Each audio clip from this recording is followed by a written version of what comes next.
Indian geography ரெண்டுத்தையும் ஒரு என்னன்னா ஒரு அவுட்லைன் கொடுத்துட்டு போலான்னு இருக்கேன். ஃபர்ஸ்ட் இந்த 2 டாபிக் வந்து ஏன் இம்பார்ட்டன்ட் அப்படின்னு கேட்டீங்கன்னா, இந்த 2 டாபிக்ல இருந்து மினிமமா வந்து ஒரு 20 கொஸ்டின்ஸ் வரும். 20 கொஸ்டின்ஸ் ஆல்மோஸ்ட் வந்து குறிப்பா இந்த இந்தியன் எக்கானமி ரொம்ப ரொம்ப இம்பார்ட்டன்ட்.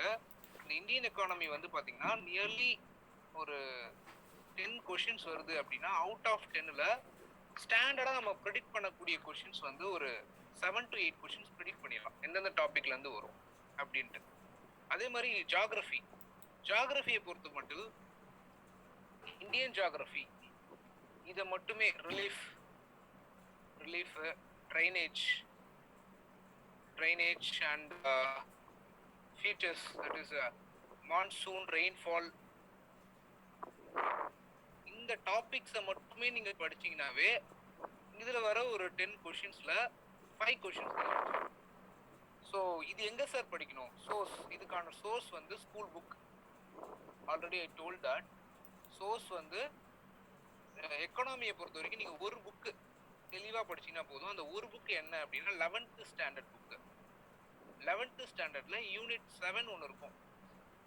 யூனிட் 7 இந்தியன் எக்கானமி அப்படின்னு போட்டு இந்தியன் எக்கானமி, இந்த ஒரு புக்கு இதுக்கு போதும்.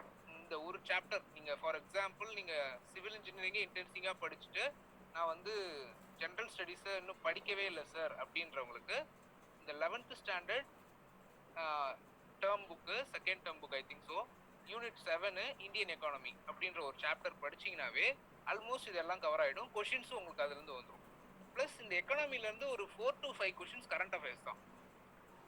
ஸோ டெய்லி நீங்கள் வந்து நியூஸ் பேப்பர்ஸ் படிக்கணும் ரிகார்டிங் ஆர்பிஐ, அப்புறம் inflation, then international organisations like world bank, then IP, that is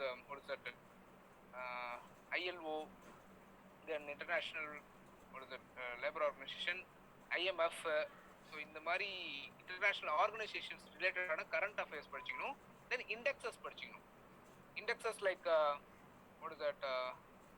WPI-னா என்ன, CP-னா என்ன, CPI.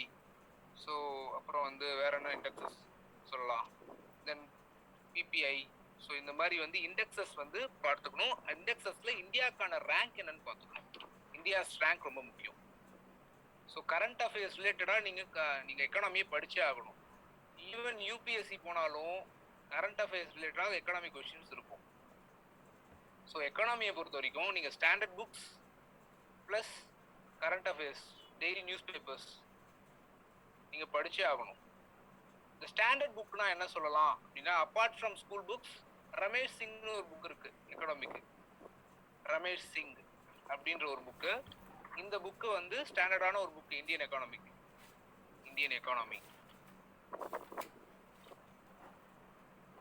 ஓகேங்களா? ஸோ ஸ்கூல் புக்கு நீங்க வந்து 6th to 12th படிக்கணும். அதுல இன்டென்சிவா படிக்க வேண்டியது இந்தியன் எக்கானமிக்கு 11th ஸ்டாண்டர்ட் புக்கு. அதுல முக்கியமா படிக்க வேண்டியது 7th சாப்டர். இப்போ இது இல்லாம தமிழ்நாடை கொஞ்சம் இன்டென்சிவா கேட்குறோம். இதுல தமிழ்நாடு ஓரியன்டா நிறைய ட்ரெண்ட்ஸ் கேட்குறோம். தமிழ்நாட்டுல என்னென்ன இண்டெக்ஸஸ்லாம் பண்றாங்க. ஃபார் எக்ஸாம்பிள் வந்து தமிழ்நாட்டில் வந்து எந்த மாவட்டம் வந்து குழந்தை பாலின விகிதத்துல கம்மியா இருக்கு, அதிகமா இருக்கு, பாலின விகிதம் எவ்வளோ, இந்த மாதிரி கேட்குறோம். ஸோ நீங்க தமிழ்நாடும் படிச்சாகணும். ஸோ தமிழ்நாடு எக்கானமி படிக்கணும். இதுக்கும் ஸ்கூல் புக்கு தான். இது 12th ஸ்டாண்டர்ட் ஸ்கூல் புக்ஸ்ல இருக்கும். 12th standard Tamil Nadu economy. So both Indian economy and Tamil Nadu economy ரொம்ப முக்கியம். ஸோ பார்த்துக்கோங்க. சரிங்களா? இப்போ இங்க பாருங்க எக்கானமில என்னென்ன டாபிக்லாம் கொடுத்துருக்காங்கன்னு. First nature of Indian economy அதை கொடுத்துருக்காங்க. Nature of Indian economy. Nature of Indian economy அப்படின்னா வந்து இந்தியன் எக்கானமி வந்து எப்படி வந்துச்சு, நம்ம பிஃபோர் இண்டிபெண்டன்ஸ் எப்படி இருக்கு எக்கானமில, ஆஃப்டர் இண்டிபெண்டன்ஸ் எப்படி இருக்கிறோம், அந்த எக்கானமிக்கான முக்கியமான நேச்சர்ஸ்லாம் என்ன அப்படின்றத பார்க்குறோம். ஆத்தர் நேம் சொல்லுங்க sir once. Author name is Ramesh Singh.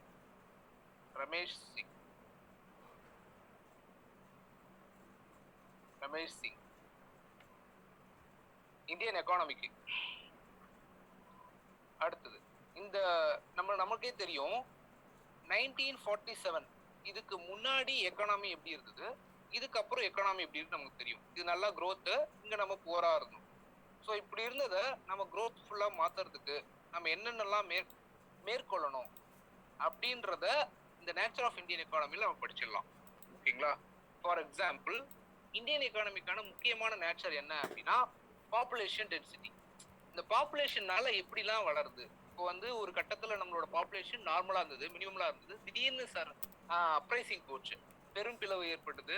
So அதுக்கப்புறமேட்டா வந்து கொஞ்சம் டிப்ரெஸ் ஆச்சு. அதுக்கப்புறமேட்டா இப்போ நிறையவே வளர்ந்துருச்சு. Nearly second largest populous country இந்த வேர்ல்டு அப்படின்னு சொல்ற அளவுக்கு நம்ம இந்தியா இருக்கு. ஸோ அப்போ எக்கனாமி எது ஓரியன்டா ரிலேட்டா வளர்ந்துருக்கு. ஸோ இதுதான் வந்து நேச்சர் ஆஃப் இந்தியன் எக்கானமி. இது மாதிரி பல நேச்சர்ஸ் இருக்கு. ஓகேங்களா? இதுல ரமேஷ் சிங் புக்ல டீட்டெயிலாக கொடுத்துருப்பாங்க. தென் 11th ஸ்டாண்டர்ட் புக்லையும் டீட்டெயிலாக கொடுத்துருப்பாங்க இந்தியன் எக்கானமில இந்த நேச்சர் ஆஃப் இந்தியன் எக்கானமி. அடுத்து 5 இயர் பிளான் மாடல்ஸ். இந்த 5 இயர் பிளான் மாடல்ஸ் எங்க இருந்து நம்ம எடுத்தோம் அப்படின்னா யூஎஸ்ஆர் இருந்து. யூஎஸ்ஆர் என்ன பண்றாங்க, இந்த லெனின் ஸ்டாலின் என்ன பண்றாங்க அப்படின்னு கேட்டீங்கன்னா, அவங்க வந்து ஒரு 7 இயர் பிளானை கொண்டு வராங்க. 7 வருட கொள்கைன்னு சொல்லிட்டு. அதாவது இந்த 7 இயர்ஸ்க்கு ஒரு பிளானை போட்டு அதுக்கான ஆம்பிஷன்ஸ், தட் இஸ் எய்ம் என்ன, கோல் என்ன அப்படின்னு முடிவு பண்ணி அந்த கோலை ரீச் பண்றோமா இல்லையா அப்படின்றது தான் இதோட மாடலு. இந்த மாடலை நம்ம வந்து ஜவஹர்லால் நேரு வந்து கொண்டு வராரு, ரஷ்யா கிட்ட இருந்து கொண்டு வந்து நம்ம இந்தியாவில் இம்ப்ளிமெண்ட் பண்றாரு. So first 5 year plan, second 5 year plan, மொத்தம் 12 5 இயர் பிளான்ஸ் இருக்கு. இப்போ அந்த 5 இயர் பிளானுக்கு இந்த பிளான் போடுறவங்க யாரு அப்படின்னா பிளானிங் கமிஷனு. அந்த பிளானிங் கமிஷனுக்கு தலைவர் யாரு, அதுக்கான துணைத் தலைவர் யாரு, இந்த மாதிரி கேள்விகள்லாம் கேட்பாங்க. எப்பயுமே வந்து பிளானிங் கமிஷனுக்கு தலைவர் யாரு அப்படின்னா பிரைம் மினிஸ்டர் தான். அதுக்கப்புறம் ஒரு துணைத் தலைவர் போடுவாங்க. லாஸ்டா கடைசியா நமக்கு தெரிஞ்ச துணைத் தலைவர் யாரு அப்படின்னா மோகன் சிங் அலுவாலியா. அதுக்கப்புறம் மோடி கவர்மெண்ட் வந்ததுனால என்ன பண்ணாங்க, பிளானிங் கமிஷனை ஃபுல்லா எடுத்துட்டு நித்தி ஆயோக் அப்படின்றத கொண்டு வந்தாங்க. ஸோ இந்த 5 இயர் பிளான் நீங்க படிக்கிறீங்க அப்படின்னா நித்தி ஆயோகையும் கூட படிச்சுக்கணும். ஓகேங்களா? நித்தி ஆயோக் ரொம்ப முக்கியம். நித்தி ஆயோக், ஓகேங்களா? நித்தி ஆயோக் சிஇஓ யாரு, அப்புறம் வந்து அதுக்கான பிரசிடென்ட் யாரு, ஸோ இதெல்லாம் நீங்க படிச்சுக்கணும். தென் மெம்பர்ஸ் யார் யாரு, அதோட கோல்ஸ் என்ன, இதெல்லாம் படிச்சுக்கணும். ஓகேங்களா? அடுத்து பாருங்க, லேண்ட் அக்ரிகல்ச்சர் ரிஃபார்ம்ஸ்.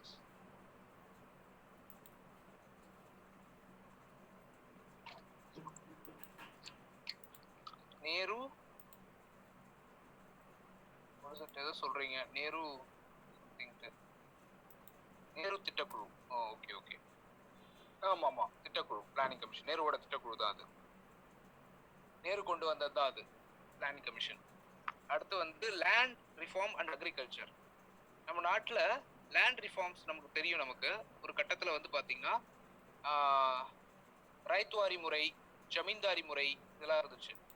ஸோ இதெல்லாம் அழிச்சிட்டு நார்மலான இப்போ இருக்க நம்ம லேண்ட் ரிஃபார்ம் எப்படி மாறுச்சு, ஸோ அதில் எப்படி அக்ரிகல்ச்சர் பண்ணுறாங்க, அக்ரிகல்ச்சரில் என்னென்னலாம் விளைவிக்கிறாங்க, எந்தெந்த லேண்டில் என்னென்ன பொருட்கள்லாம் விளையும், இதெல்லாம் நீங்கள் தெரிஞ்சுக்கிறது தான் இந்த அக்ரிகல்ச்சர். அப்புறம் application of science in agriculture industry. Application of சயின்ஸ்னா என்னன்னு சொல்லலாம் அப்படின்னா, ஃபார் எக்ஸாம்பிள் வந்து இரிகேஷன் டைப் சொல்லலாம். இரிகேஷன் டைப்பு, இரிகேஷனில் என்னென்ன type of irrigation, sprinkler, drip, இதெல்லாம் நம்ம சிவில் இன்ஜினியரிங் நம்ம படிச்சிருவோம் அப்ளிகேஷன் ஆஃப் சயின்ஸ் அக்ரிகல்ச்சரில். தென் என்ன, what are the instruments using for agriculture. Then industrial க்ரோத்துக்கு இந்த அக்ரிகல்ச்சர் எப்படி யூஸ்ஃபுல்லாக இருக்குது, ஏன்னா அக்ரிகல்ச்சரில் இருந்தால் இண்டஸ்ட்ரியல் க்ரோத் வளர முடியும். ஃபார் எக்ஸாம்பிள் ஒரு வீட்டு வளருது அப்படின்னா அந்த வீட்டை எடுத்து நம்ம இண்டஸ்ட்ரிகிட்ட கொடுத்தா தான் அதை வந்து இதுவாக மாற்றுவாங்க, இந்த பவுடராக மாற்றுவாங்க, தட் இஸ் மாவாக மாற்றுவாங்க. மாவாக மாற்றி அதை வந்து மக்கள்கிட்ட கொண்டு போய் சேர்ப்பாங்க. ஸோ இண்டஸ்ட்ரியல் க்ரோத் வந்து depends on agriculture, agriculture depends on science. இந்த சயின்ஸ் இந்த அக்ரிகல்ச்சருக்கு ஒரு ரிஃபார்ம் தேவைப்படுது. பாருங்க, அவங்க கொடுத்துருக்க ஒரு சிலபஸ்லேயே ஒரு கண்டினியூட்டி இருக்கும். இந்தியன் எக்கானமினா என்ன, அது எப்படி நமக்கு வளர்ந்ததுக்கான காரணம் என்ன, 5 இயர் பிளானு. அப்போ அது எதன் மூலியமா வளருதுன்னா லேண்ட் தேவை, அக்ரிகல்ச்சர் தேவை. ஏன் அப்படின்னா இந்தியன் எக்கானமி டோட்டலி 80% எதை நம்பி இருக்கு அப்படின்னா அக்ரிகல்ச்சர் தான். இப்போ குறைஞ்சிச்சு, 60% அளவுக்கு வந்துருச்சு. 40% வந்து சர்வீஸ் செக்டர் வந்துருச்சு, இதுதான் மற்றதெல்லாம். ஓகேங்களா? ஸோ இந்தியா வந்து மேஜரி கான்ட்ரிபியூட் பண்றது இப்போ நமக்கு எக்கனாமி க்ரோத் ஆனதுக்கு காரணம் வந்து சர்வீஸ் செக்டர் தான். நம்ம ஃபுல்லாவே வந்து சர்வீஸ் தான் பண்ணிட்டு இருக்கோம். இங்க வந்து மேனுஃபேக்சரிங் யூனிட் அவ்வளோ கிடையாது, லைக் சைனா மாதிரி கிடையவே கிடையாது. சைனாலாம் வந்து மேனுஃபேக்சரிங் தான் ஜாஸ்தி, பட் இந்தியாவில் வந்து சர்வீசஸ் தான் ஜாஸ்தி. ஓகேங்களா? அதே மாதிரி அக்ரிகல்ச்சர் ஜாஸ்தி, அக்ரிகல்ச்சர் சர்வீஸ் நம்ம இருக்கோம். ஸோ அப்போ இந்த முக்கியமா ஒரு 1960s வந்து பார்த்தீங்கன்னா அக்ரிகல்ச்சர் இருந்து அதான் அதை பேஸ் பண்ணி தான் எக்கனாமியே இருந்தது டோட்டலாகவே இந்தியாவில். ஸோ இங்கே பாருங்க, இந்தியன் எக்கானமினா என்ன, அது எப்படி வளர்ந்தது, அதுக்கான காரணம் வந்து 5 இயர் பிளானு. அந்த 5 இயர் பிளான் போடுறதுக்கு வந்து தட் மீன்ஸ் அது வளரணும்னா வேற என்னென்னலாம் வளரணும், லேண்ட் ரிஃபார்ம் தேவை. லேண்ட்ல என்ன பண்ணுவாங்க, லேண்ட் ரிஃபார்ம் பண்ணா அக்ரிகல்ச்சர் பண்ணணும். அக்ரிகல்ச்சருக்கு என்ன தேவை, சயின்ஸ் தேவை. அதுக்கு அக்ரிகல்ச்சர் பண்ணியாச்சு, அதுல இருந்து கிடைக்கக்கூடிய பொருளை நம்ம இண்டஸ்ட்ரியல் கொடுக்கணும். இண்டஸ்ட்ரியல் கொடுத்தா தான் இண்டஸ்ட்ரி க்ரோத் ஆகும், அது மூலியமா வேலைவாய்ப்பு உருவாக்க முடியும்.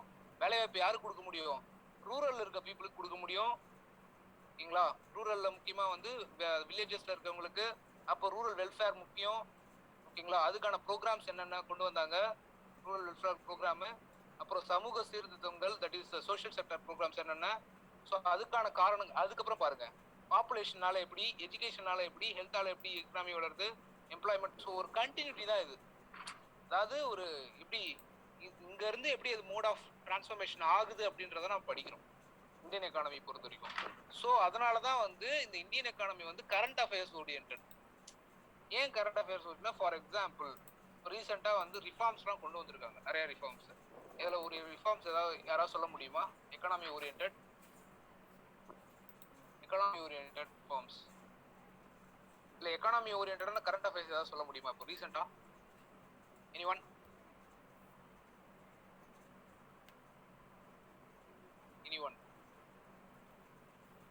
For example, merging of banks. Bank எல்லாம் merge பண்றாங்க. For example, அலகாபாத் பேங்கையும் இந்தியன் பேங்கையும் merge பண்ணிட்டாங்க, தெரியும் உங்களுக்கு. ஓகேங்களா? இது வந்து ஒரு ரிஃபார்ம் தான், எக்கனாமியோட ரிஃபார்ம் கவர்மெண்ட் பண்ணது. ரிஃபார்ம் தமிழ் மீனிங் என்ன? ரிஃபார்ம்னா வந்து சீர்திருத்தம்.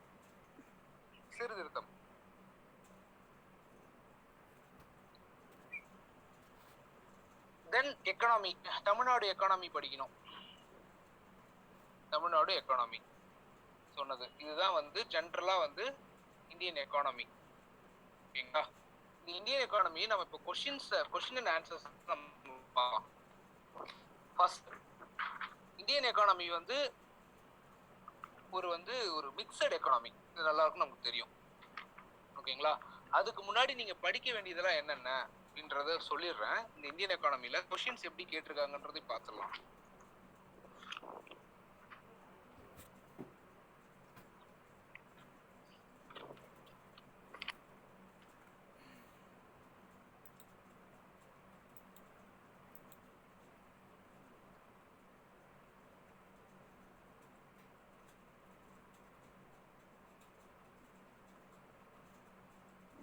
ஃபர்ஸ்ட் ஆஃப் ஆல் வந்து ஒரு எக்கானமி அப்படின்னு படிக்கிறீங்கன்னா, போர்டு எடுத்துக்கிறேன். போர்டு தெரியுதா உங்களுக்கு?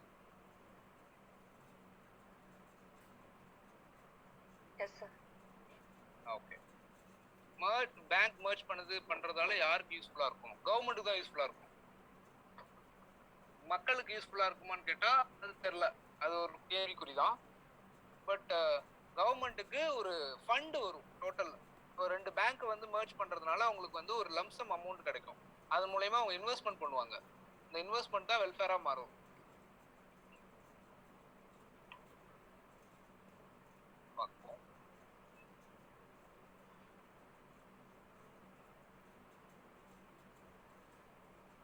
ஓகே, இப்போ எக்கானமி ஃபர்ஸ்ட் பொருளாதாரம். இந்த பொருளாதாரத்தை வந்து ஃபர்ஸ்ட் எக்கானமி அப்படின்னாவே வந்து என்ன அப்படின்னா, நம்மளை சுத்தி இருக்கக்கூடிய மக்கள். ஃபார் எக்ஸாம்பிள் நீங்க இருக்கீங்க, உங்களை சுத்தி வந்து பொருட்கள் இருக்கு. என்னென்ன பொருட்கள் பாருங்க, அந்த பொருட்களுக்கான மதிப்பை போடுங்க. அதுதான் உங்க எக்கானமி. உங்களை சுத்தி, தட் மீன்ஸ் உங்களை சுத்தி இருக்குன்னா நீங்க வச்சிருக்க பொருட்கள், வீட்டுக்குள்ள இருக்கிற பொருட்களுக்கு மதிப்பு போடுங்க. பாருங்க, அதுதான் வந்து எக்கானமி, உங்களுக்கான எக்கானமி. அது மாதிரி ஒரு நாடு இருக்கு, நம்ம நாடு இருக்கு, ஓகேவா? நம்ம நாட்டுக்கான ஓகேங்களா, நாட்டுக்கான எக்கானமி நம்மளை சுத்தி. தட் மீன்ஸ் இங்க பாருங்க, உள்நாட்டுல தயாரிக்கக்கூடியது, உள்நாடு வெளிநாடு ரெண்டு இருக்கு. இந்தியா இருக்கு, இந்தியாவுக்குள்ள மக்கள் இருக்காங்க, இந்த மக்கள் எல்லாம் உற்பத்தி பண்றக்கூடிய பொருட்கள் மற்றும் பண்டங்களுக்கான மதிப்பு உள்நாட்டுக்குள்ளேயே தயாரிக்கிறது. ஓகேங்களா, வெளிநாட்டுல இருந்து வர்றது கிடையாது, வெளிநாட்டுல இருந்து போறது கிடையாது, உள்நாட்டுல தயாரிக்கிறது. ஓகேவா? இதுதான் என்ன அப்படின்னா ஜிடிபி, கிராஸ் டொமஸ்டிக் ப்ராடக்ட். நம்ம உள்நாட்டுக்குள்ளேயே தயாரிக்கிற பொருட்களுக்கான மதிப்பு, மொத்த மதிப்பு. இதை வச்சுதான் வந்து இந்திய நாட்டோட எக்கானமியை நம்ம கணக்கு பண்றாங்க. ஓகேங்களா? ஒரு தனி நபருக்கு சுத்தி இருக்கக்கூடிய மதிப்பு, ஒரு நாட்டுக்கு ஒரு உள்நாட்டுக்குள்ள தயாரிக்கக்கூடிய மதிப்பு வச்சுதான் எக்கானமியை ப்ரொடக்ட் பண்றாங்க. அப்ப இந்த எக்கானமி பாத்தீங்கன்னா ரெண்டா பிரியுது. ஒண்ணு வந்து மைக்ரோ எக்கனாமிக்ஸ், மைக்ரோ, இன்னொன்னு மேக்ரோ. இதுலயே உங்களுக்கு புரிஞ்சிருக்கும். மைக்ரோனா ஒரு தனி நபர், ஒரு பர்சனுக்கான எக்கானமி தான் வந்து மைக்ரோ எக்கனாமி. மேக்ரோ எக்கனாமினா ஒரு கண்ட்ரி, ஒரு ஸ்டேட், இந்த மாதிரி பாக்குறதா வந்து இது ஒரு மேக்ரோ எக்கானமி. ஓகேங்களா? ஸோ ஒரு தனி நபருக்கு, ஒரு இண்டிவிஜுவல் ஏஜென்ட்டுக்கு நம்ம வந்து ஒரு இந்த எக்கனாமியோட பிஹேவியரை நம்ம பார்த்தோம்னா அதுதான் வந்து மைக்ரோ எக்கனாமிக்ஸ். இதுவே வந்து ஒரு நாட்டுக்கு நம்ம பார்த்தோம் அப்படின்னா அதான் வந்து ஒரு மேக்ரோ எக்கனாமிக்ஸ். ஸோ இதுல இருந்து ஒரு கேள்வி கேட்கலாம். For example price theory related to price theory. Question பாருங்க, பிரைஸ் தியரி ரிலேட்டட் டு அப்படின்னு கொடுத்துறாங்க question. Option A micro economy, அது முடிச்ச பிறகு நீ வீடியோ பாருங்க. மேக்ரோ எக்கனாமி, மார்க் டெஸ்ட் இருக்கு மதியம், அது முடிச்ச பிறகு தேர்ட் வீடியோ ஒன் வந்து மிக்ஸ்ட் எக்கனாமி நான் ஏற்கனவே ஒரு சாஃப்ட்வேர் அப்படின்னு கொடுத்துறோம். 1 2 3 ன்னு வெச்சுக்கோங்க. ஆப்ஷன் பாருங்க, 1 only correct, B 1 and 2 correct, C 2 only correct, D none of these correct. Anyone? Price theory, price யாராவது சொல்ல முடியுமா answer? Anyone? D sir. D ஏன் சொல்லுங்க. அது ரெண்டு கலந்து தான் சார் வரும், மைக்ரோ மேக்ரோ. மைக்ரோவும் மேக்ரோவும் கலந்து வருமா பிரைஸ் தியரி? எப்படி சொல்றீங்க? இப்போ நல்லா கவனிங்க, ஒரு நாடு இருக்கு, ஓகேங்களா?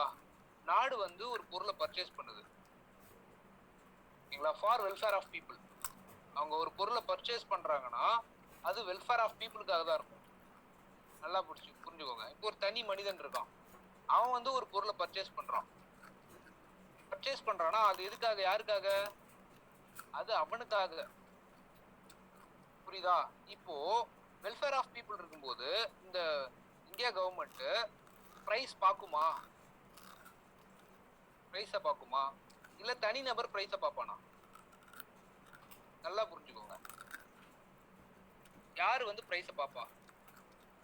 இப்போ நீங்க இருக்கீங்க, இந்தியன் கவர்மெண்ட் இருக்கு, நீங்க ஒரு பொருளை வாங்குறீங்க, இந்தியன் கவர்மெண்ட் ஒரு பொருளை வாங்குது.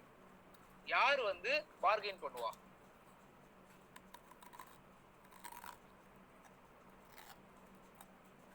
சொல்லுங்க.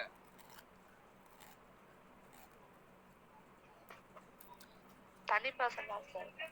தனிநபர் பர்சன் தான் பார்ப்பான். ஓகேங்களா? ஏன் அப்படின்னா இங்க இந்தியன் கவர்மெண்ட் வந்து வெல்ஃபேர் ஆஃப் த பீப்புளுக்கு வந்துருது. மக்களோட நலனுக்கு இருக்கும்போது அங்க பிரைஸ் அவங்க பார்க்க மாட்டாங்க. புரியுதா உங்களுக்கு? அவங்க எவ்வளவா இருந்தாலும் வாங்கிடுவாங்க. தென் அவங்களுக்கு கடன் கொடுக்க நிறைய பேர் வந்து இதை வாங்குறியா, நான் உனக்கு கடன் கொடுக்குறேன்.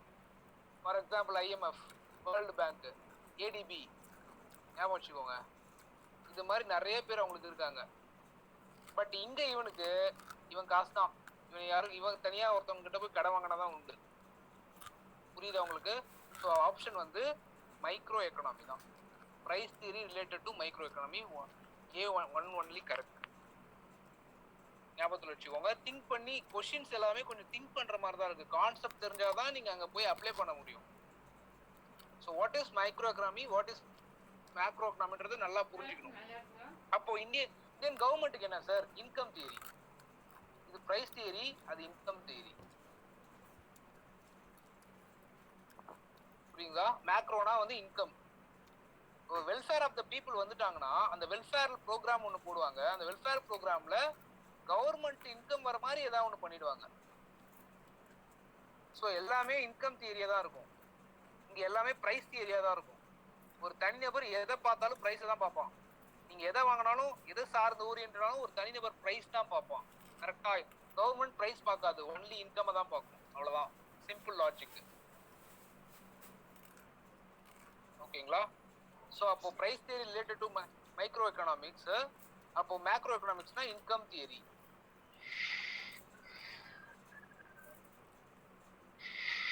ஓகேங்களா? இதான் நீங்க தெரிஞ்சுக்க வேண்டியது. அடுத்தது வேற என்ன அப்படின்னா public goods, private goods. Public குட்ஸ்னா என்ன, பிரைவேட் குட்ஸ்னா என்ன அப்படின்றத பார்ப்போம். ஃபார் எக்ஸாம்பிள் பாருங்க, இப்போ ஒரு குட்ஸ் போடுறேன், நல்லா கவனிங்க. இப்போ ஃபுட் அண்ட் ட்ரிங்க் இருக்கு. Mixture economic example sir. India தான் மிக்சர் எக்கனாமி. அதுதான் சொல்றேன், அதை தான் சொல்ல வரேன். இப்போ மிக்சர் எக்கனாமி தான் சொல்ல வரேன். கவனிங்க. இப்போ பாருங்க, இப்போ ஃபுட் அண்ட் ட்ரிங்க் இருக்கு. இந்த பக்கம் வந்து நேஷனல் டிஃபென்ஸ்க்கான ஒரு பெரிய ஒரு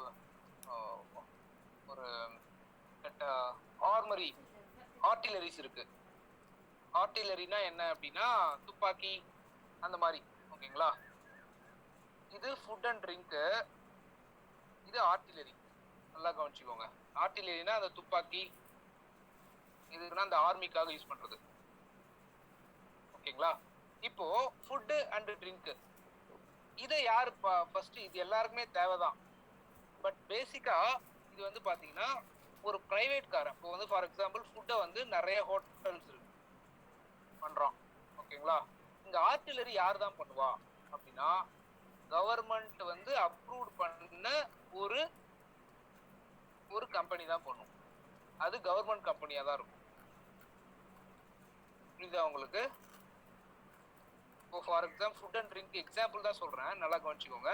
இந்த ஹோட்டல் வந்து ஒரு பிரைவேட் ஓனர், அவன் ஆரம்பிச்சு அவன் உற்பத்தி பண்ணி அவன் வந்து மக்கள் இடத்துல கொடுக்குறான். ஓகேங்களா? இந்த ஆர்டிலரி கவர்மெண்ட் உற்பத்தி பண்ணி கவர்மெண்ட்டுக்கே கொடுத்துக்குது. ஓகேங்களா? கவர்மெண்ட்னா யாரு? பீப்புள். ஓகேங்களா? அப்போ இதுதான் வந்து என்னன்னா பப்ளிக், இது வந்து ஒரு பிரைவேட். அப்போ இந்தியா நாட்டுல ரெண்டுமே இருக்கு. ஃபார் எக்ஸாம்பிள் நல்லா கவனிச்சுக்கோங்க. இந்தியால ஒரு கம்பெனி ஏதாவது ஒன்று எடுத்துக்கோங்களேன். ஃபார் எக்ஸாம்பிள்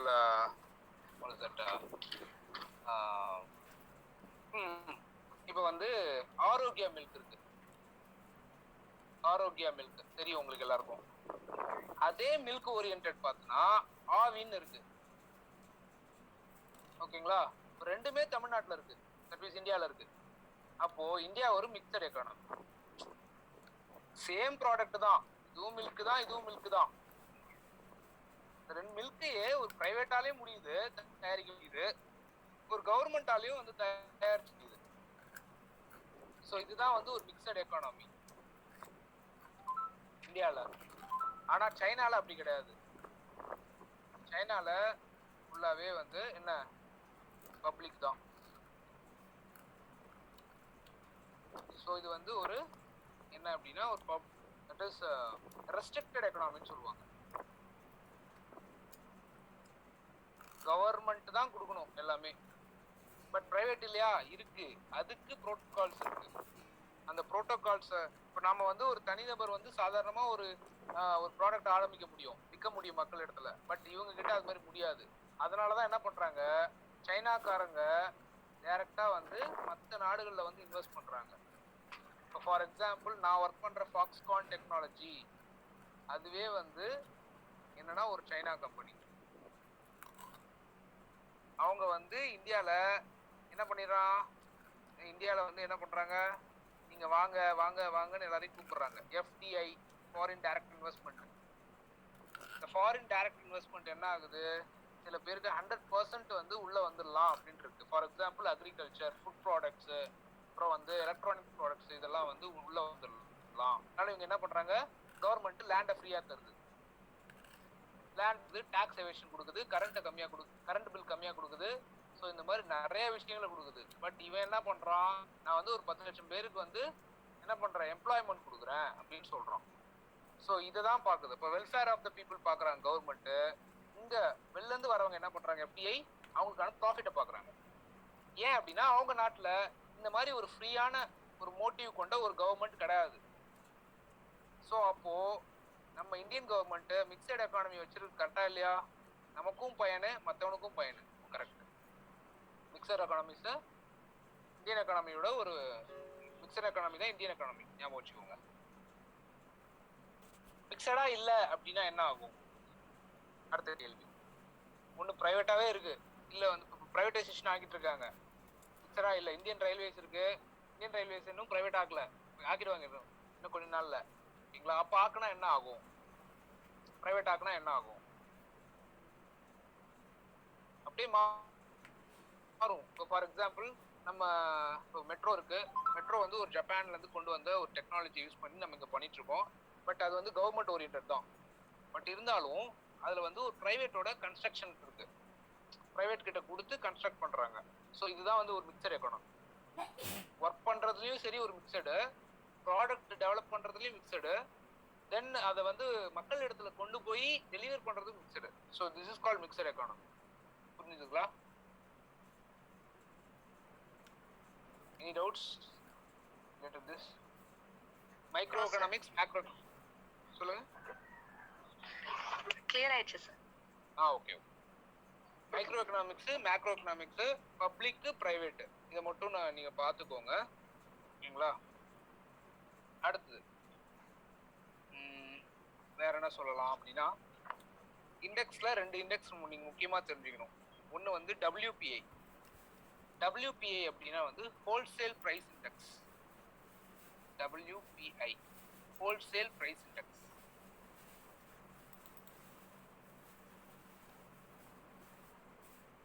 இன்னொன்று வந்து CPI கன்சியூமர் பிரைஸ் இண்டெக்ஸ்.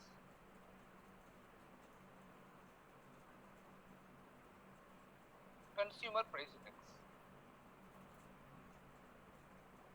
இப்போ வந்து ஒரு ஹோல்சேல் மார்க்கெட் இருக்கு. இப்போ கோயம்பேடு மார்க்கெட் இருக்கு.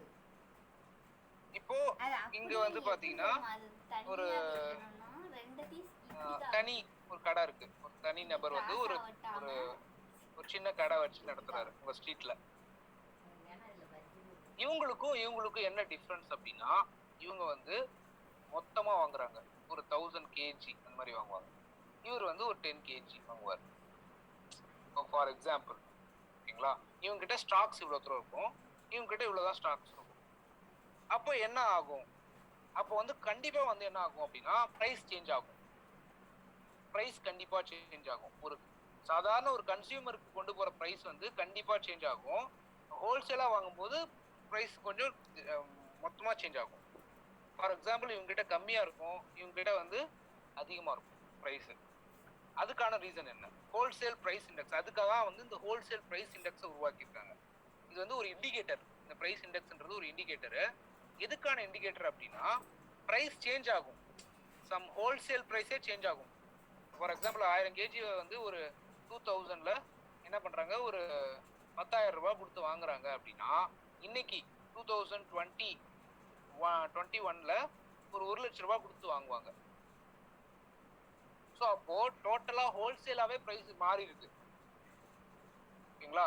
அப்போ ஹோல்சேல் மார்க்கெட்ல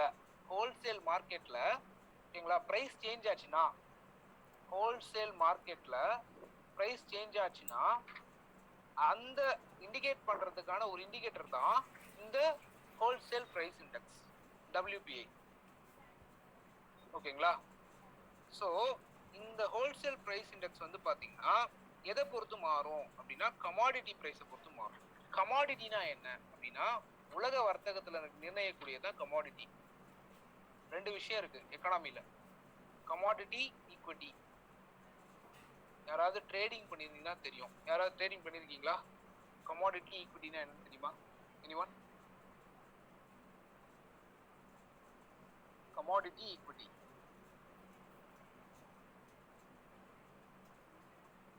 சரி. கமாடிட்டினா என்ன அப்படின்னா, இப்போ உலக லெவல்ல இருக்கக்கூடியது. இப்போ நம்ம வந்து petrol, diesel, that is petrol சொல்லலாம், டீசல் சொல்லலாம், அப்புறம் வந்து கோல்டு சொல்லலாம், அப்புறம் வந்து ஜிங்க் சொல்லலாம், இந்த மாதிரி எக்ஸெட்ரா. இந்த மாதிரி விஷயங்கள் தான் வந்து கமாடிட்டி. ஈக்விட்டி அப்படின்னா நம்ம நாட்டுல விளையக்கூடியது, நம்ம நாட்டுல கிடைக்கக்கூடியது எல்லாமே ஈக்விட்டி. ஓகேங்களா? ஸோ இப்போ இந்த பெட்ரோல் எல்லாம் ஹோல்சேலா நம்ம வாங்குறோம், ரிலையன்ஸ் கம்பெனி வாங்குறாங்க. அவங்களுக்கு ஒரு பிரைஸ் கொடுத்துருக்காங்க. அந்த பிரைஸ் வந்து சடனா சேஞ்ச் ஆகுது. அதை எதன் மூலியமா இண்டிகேட் பண்ணுவாங்க அப்படின்னா இந்த WPI மூலியமா இண்டிகேட் பண்ணுவாங்க. இதான் வந்து WPI, அதாவது wholesale price index is an indicator of price changes in the wholesale market. அவ்வளவுதான்.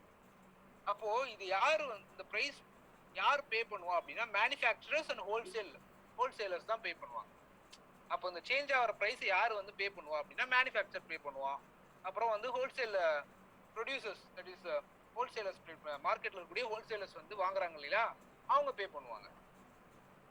அப்போ இந்த சேஞ்சஸ்லாம் எதை பொறுத்து இருக்கு அப்படின்னா கமாடிட்டியை பொறுத்து இருக்கு. கமாடிட்டினா என்ன? உலக அளவில் வாங்கக்கூடிய பொருட்களை பொறுத்து இருக்கு.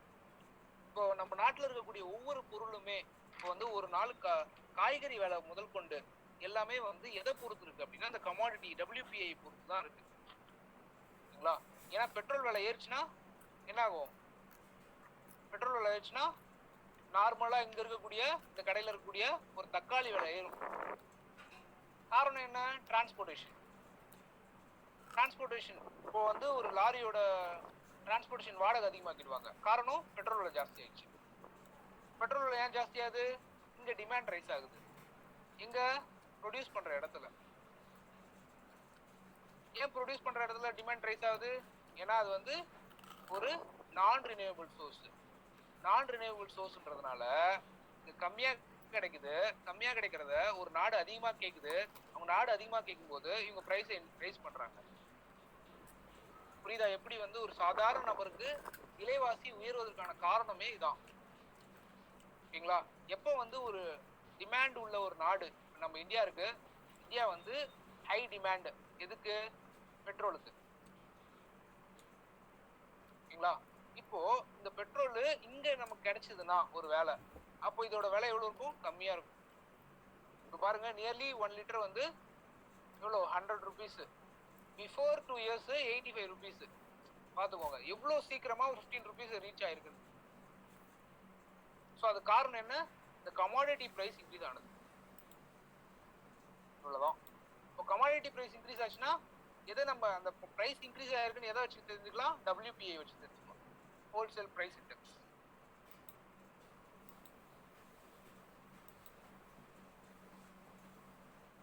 சரிங்களா? இந்த ஹோல்சேல் பிரைஸ் இண்டெக்ஸ் வந்து ஜென்ரலா எவ்வளவு இருக்கும் தான் கேட்பாங்க question. For manufacture products, for manufacturing ப்ராடக்ட்ஸுக்கு WPI எவ்வளோ கால்குலேட் பண்ணுவாங்க அப்படின்னா தட் இஸ் 64.2. 64.2 வந்து மேனுஃபேக்சரிங் ப்ராடக்ட்.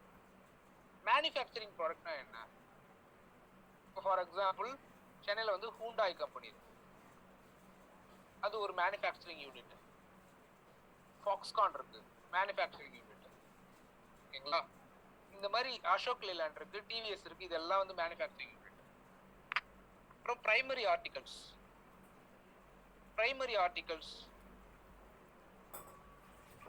அப்படின்னா நம்ம யூஸ் பண்ற வீட்டுல டெய்லி யூஸ் பண்ற பொருட்கள். ஃபார் எக்ஸாம்பிள் ஒரு கேஸ் ஸ்டவ்வா இருக்கட்டும், ஒரு டிவியா இருக்கட்டும், அதுக்கான ஆர்டிகல் வந்து ஒரு அந்த ஆர்டிகல்ஸ்க்கான WPI வந்து 22.6. இந்த நம்பர்ஸ் தான் ரொம்ப முக்கியம்.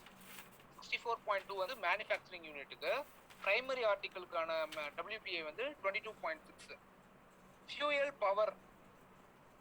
ஃபியூவலுக்கு பவருக்கு எவ்வளோன்னு கேட்டிங்கன்னா 13.1%. இதுதான் வந்து WPI. வச்சுக்கோங்க. இந்த WPI யார் ரிலீஸ் பண்ணுவா? Wholesale price index. இதான் கொஷினா இருக்கும், யார் ரிலீஸ் பண்றா அப்படின்னு கேட்டிங்கன்னா economic affairs or ministry of commerce and industry. Economic affairs,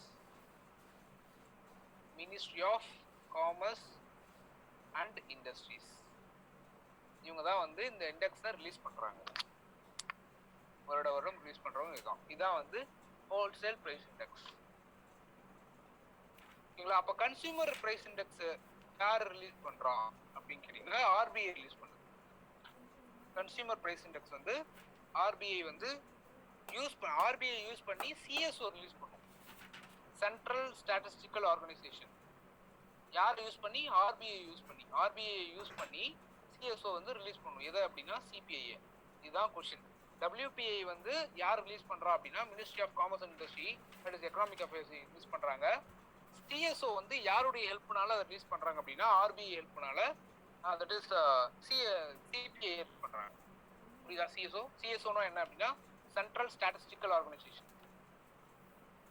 central statistical organisation, மத்திய புள்ளியியல் துறை.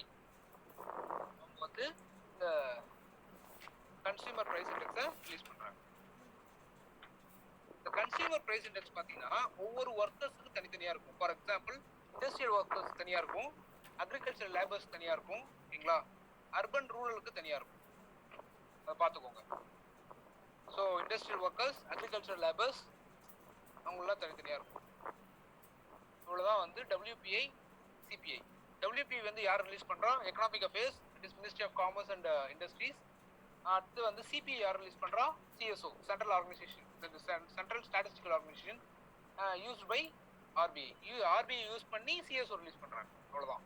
அதே மாதிரி WPI வந்து மேனுஃபேக்சரிங் யூனிட்டோட 64.2%, ஓகேங்களா? பிரைமரி ஆர்டிகல்ஸ்க்கு 22.6%, ஃபியூயல் பவருக்கு 13.1%.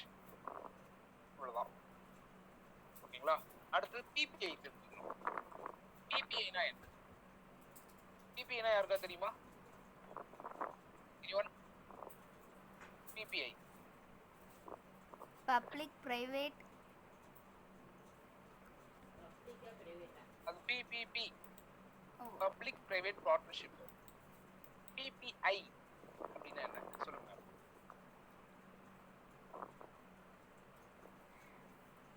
Producer price index.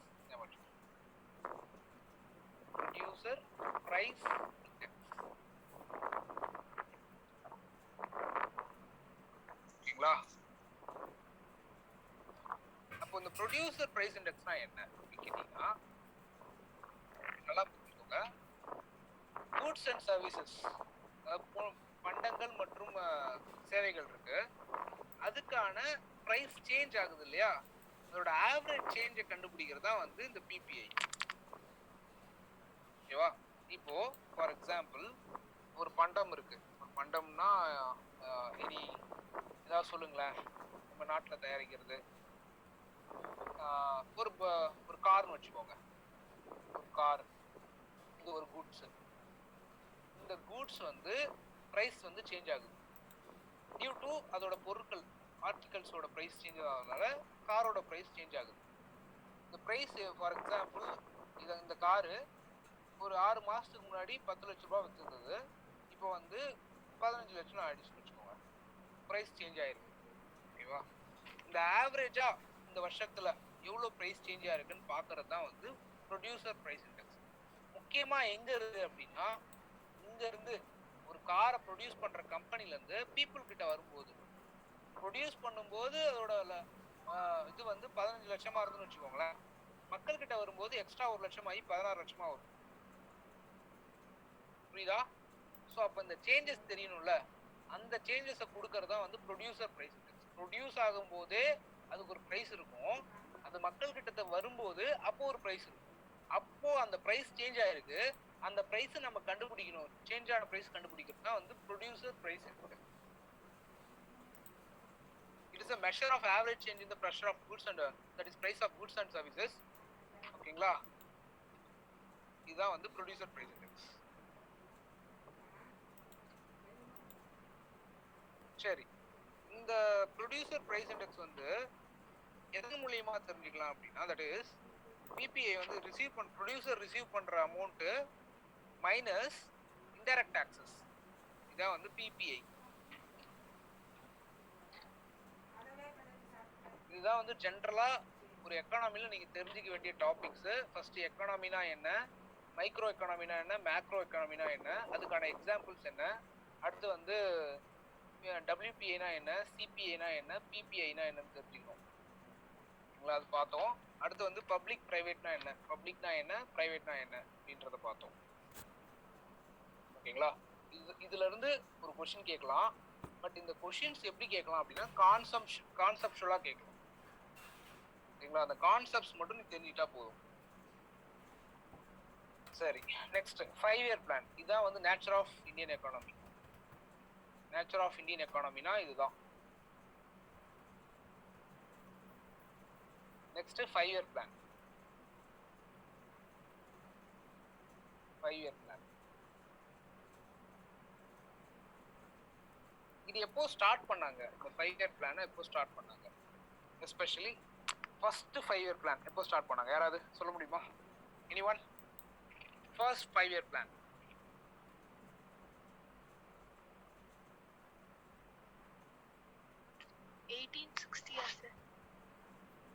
Sir, once PPP explanation. PP na public private partnership. 1950.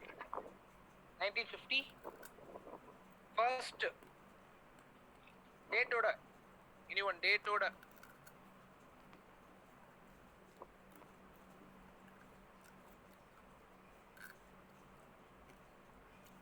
Yes, 1951. Correct. Kriti madam, correct. 1951. First 5 year plan. First April 1, 1951. ஓகேங்களா? இதோட டியூரேஷன் எத்தனை வருஷம்? 5 இயர்ஸ். இப்போ இதுல இருந்து 5 இயர்ஸ்னா 1956. ஓகேங்களா? மார்ச் 31 வரைக்கும் டியூரேஷன் இதுதான். ஃபர்ஸ்ட் 5 இயர் பிளான் ஏப்ரல் 1, 1951ல இருந்து மார்ச் 31, அதுல இருந்து 5 வருஷம் 1956 வரைக்கும். Yes, okay. நெக்ஸ்ட் இதோட டியூரேஷன் பார்த்துக்கோங்க. இது எங்க இருந்து எடுத்தாங்க, யாரு சொன்னா அப்படின்னா ஹெரால்ட் டோமர் மாடல் அப்படின்னு சொல்லுவாங்க. ஹெரால்ட் டோமர் மாடல் தான் வந்து இந்த first 5 year plan. First 5 year plan first 51, அதுல இருந்து 5 வருஷம் 56. ஹெரால்டு டோமர் மாடல் இதான் வந்து ஃபர்ஸ்ட் 5 இயர் பிளான். இது அப்ஜெக்டிவ் என்ன அப்படின்னா யாருக்கு மெயின் ப்ரியாரிட்டி அப்படின்னா அக்ரிகல்ச்சருக்கு தான். அக்ரிகல்ச்சருக்கு main priority.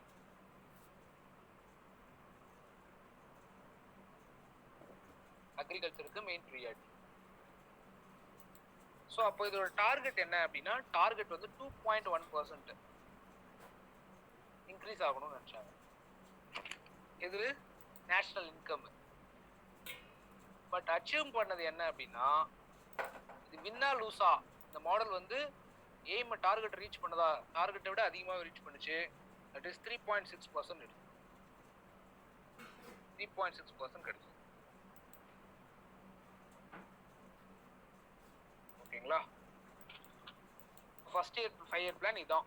First 5 year plan April 1, 1951ல இருந்து 1956 வரைக்கும், மார்ச் 31, 1956 வரைக்கும். இதோட பிளான் மாடல் வந்து Harrod Domar model. Main importance எதுக்கு அப்படின்னா அக்ரிகல்ச்சருக்கு. டார்கெட் வந்து 2.1% தான் டார்கெட்டு. நேஷனல் இன்கம் இன்க்ரீஸ் ஆகணும்னு சொல்லிட்டு அச்சீவ் பண்ணது வந்து 3.6% அச்சீவ் பண்ணும் first 5 year plan. Okay, second 5 year plan சொல்லுங்க. Second 5 year plan. Anyone?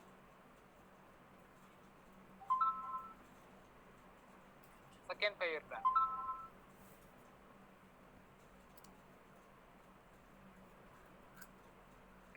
$56 to $61 sir.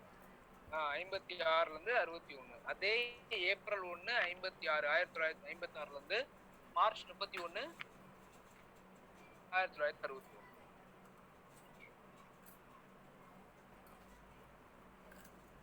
March 31, 1961. ஓகேங்களா? இந்த மாடல் பேர் என்ன? ஃபேமஸ் ஆனது, முக்கியமானது, பல வாட்டி எக்ஸாம்ல கேட்டிருக்காங்க, டிஎன்பிஎஸ்சி எக்ஸாம்ல. Industry sir. இல்ல முக்கிய மாடல் நேம் மாடல் நேம்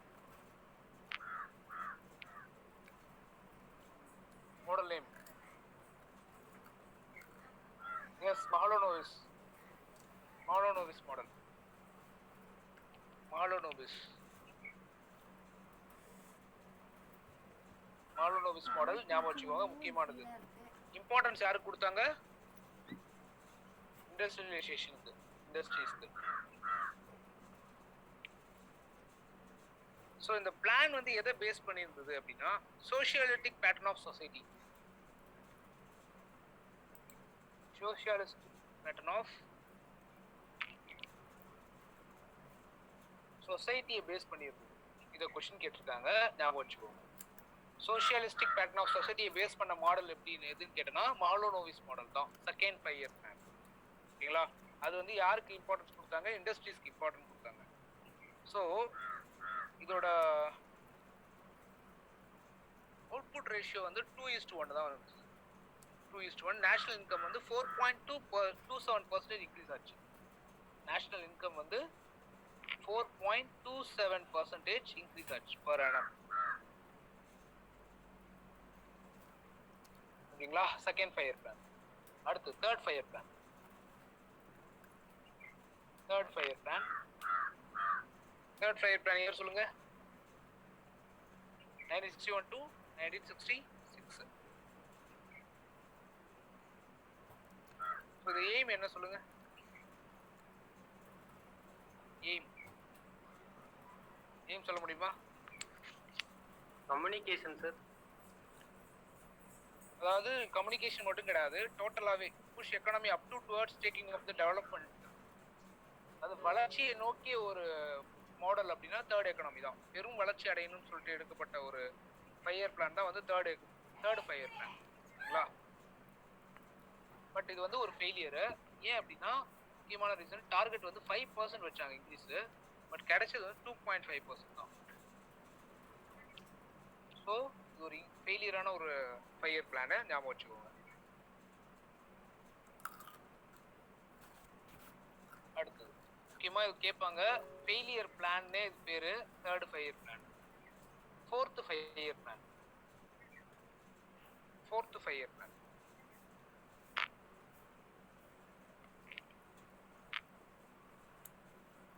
சொல்ல முடியுமா? Fourth 5 year plan. Fourth 5 year இது வரைக்கும் தேர்ட் 5 இயர் பிளான் வரைக்கும் ஒரு கண்டினியூட்டி இருக்கும். 51 to 56, 56 to 61, 61 to 66 சொல்லிடலாம். ஃபோர்த் 5 இயர் பிளானுக்கு இதுக்கப்புறம் ஒரு 3 வருஷம் கழிச்சு 66லேருந்து 3 வருஷம் கழிச்சு தான் இந்த ஃபோர்த் 5 இயர் பிளான் போடுறாங்க. 1969லேருந்து 1974 வரைக்கும். ஓகேங்களா? ஃபோர்த் 5 இயர் பிளான் எய்ம் வந்து self Reliance, growth with stability and progress towards self reliance. Target வந்து 5.7, கிடைச்சது 3.3 தான். 5.7 வச்சாங்க, கிடைச்சது 3.3 தான். இது ஒரு failure plan. Fifth 5 year plan 74 to 78. 74 to 78, fifth 5 year plan. இது வந்து பாத்தீங்கன்னா பாவர்ட்டி எலிவேஷன், முக்கியமா இதான் வறுமை ஒழிப்பு.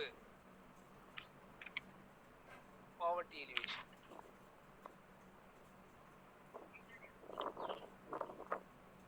எலிவேஷன் இது வந்து பாத்தீங்கன்னா இதுக்கு இன்னொரு பேர் இருக்கு, சொல்ல முடியுமா யாராவது? பாவர்ட்டி எலிவேஷனுக்கு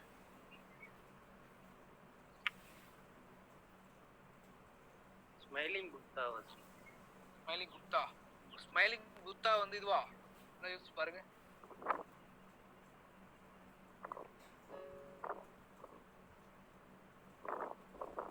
கரிபி கட்டாவோ என்னது? சாரி, 6th 5 இயர் பிளான் நினைக்கிறேன். 6th கரிபி கட்டாவோ. ஓகேவா? ஸோ இது வந்து செல்ஃப் ரிலையன்ஸ் தான். எக்ஸ்போர்ட் ப்ரொமோஷன், இம்போர்ட் சப்ஸ்டியூஷனுக்கு கொண்டு வந்தாங்க.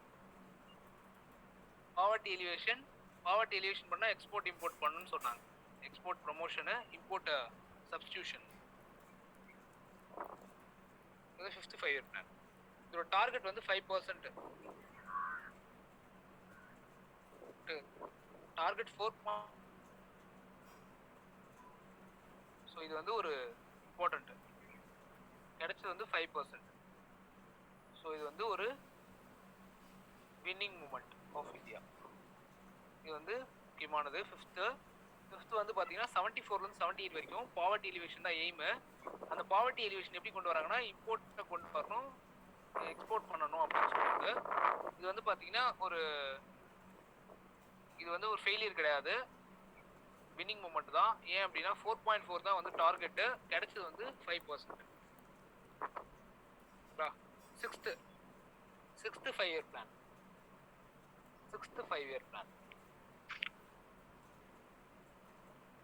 டேட் இயர் சொல்லுங்க. 1982 85 1985. எஸ் 85. இன்னொரு பேர் இருக்கு, இது பேர் வந்து ரோலிங் பிளான். ரோலிங் பிளான் சொல்லுவாங்க.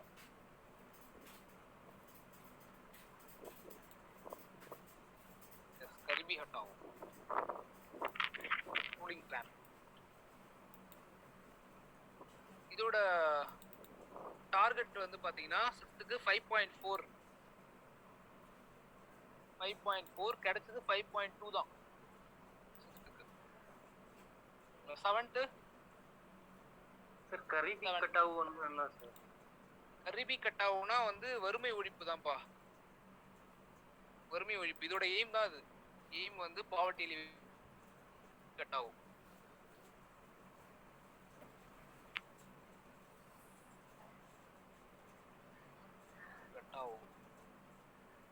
வறுமை ஒழிப்பு தான். 6th வறுமை ஒழிப்பு தான். Poverty and unemployment reduction. பாவர்ட்டியை முக்கியம், அதாவது poverty elevation and self reliance வந்து 5th.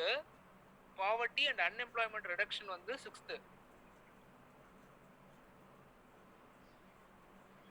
அடுத்து 7th 85 to 90. 1985 to 99. இதோட எய்ம் வந்து growth, modernization, self-reliance and social justice. 7th ஓட டார்கெட் வந்து பாத்தீங்கன்னா 5.5, கிடைச்சது வந்து 5.7.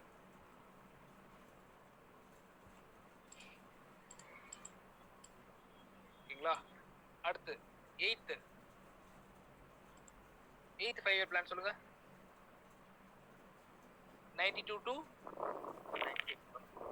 97. எய்ம் என்ன? ஹியூமன் டெவலப்மெண்ட்,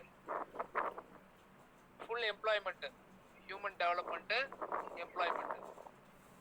ஓகேங்களா? 8th வந்து பார்த்தீங்கன்னா டார்கெட் வந்து 5.6 தான், ஆனால் கிடைச்சது 6.78%.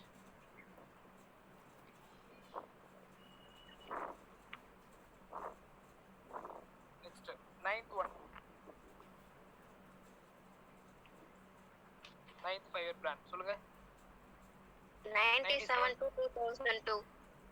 2002. எஸ். எய்ம் சொல்லுங்க. எய்ம் வந்து சோஷியல் ஜஸ்டிஸ்,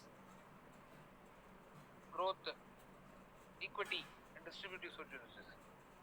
இது வந்து அப்ஜெக்டிவ் வந்து எம்ப்ளாய்மெண்ட்டை கிரியேட் பண்றது. ஸோ 9th 5 இயர் பிளானோட டார்கெட் வந்து 6.5, ஆனால் கிடைச்சது வந்து 5.35 தான். ஸோ இது வந்து ஒரு ஃபெயிலியர் பிளான்.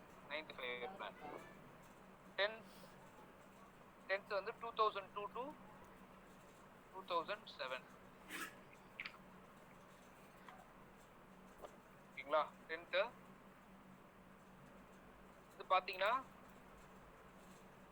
எய்ம் வந்து doubling the per capita income. Per capita income double பண்ணணும் அப்படின்னு நினைச்சது. ஓகேங்களா? ஸோ இது வந்து பார்த்தீங்கன்னா எவ்வளோ இதுக்கு டார்கெட் அப்படின்னா 10th 8.8 8.1 பட் கிடைச்சது 7.7 தான். 11th 5 year plan.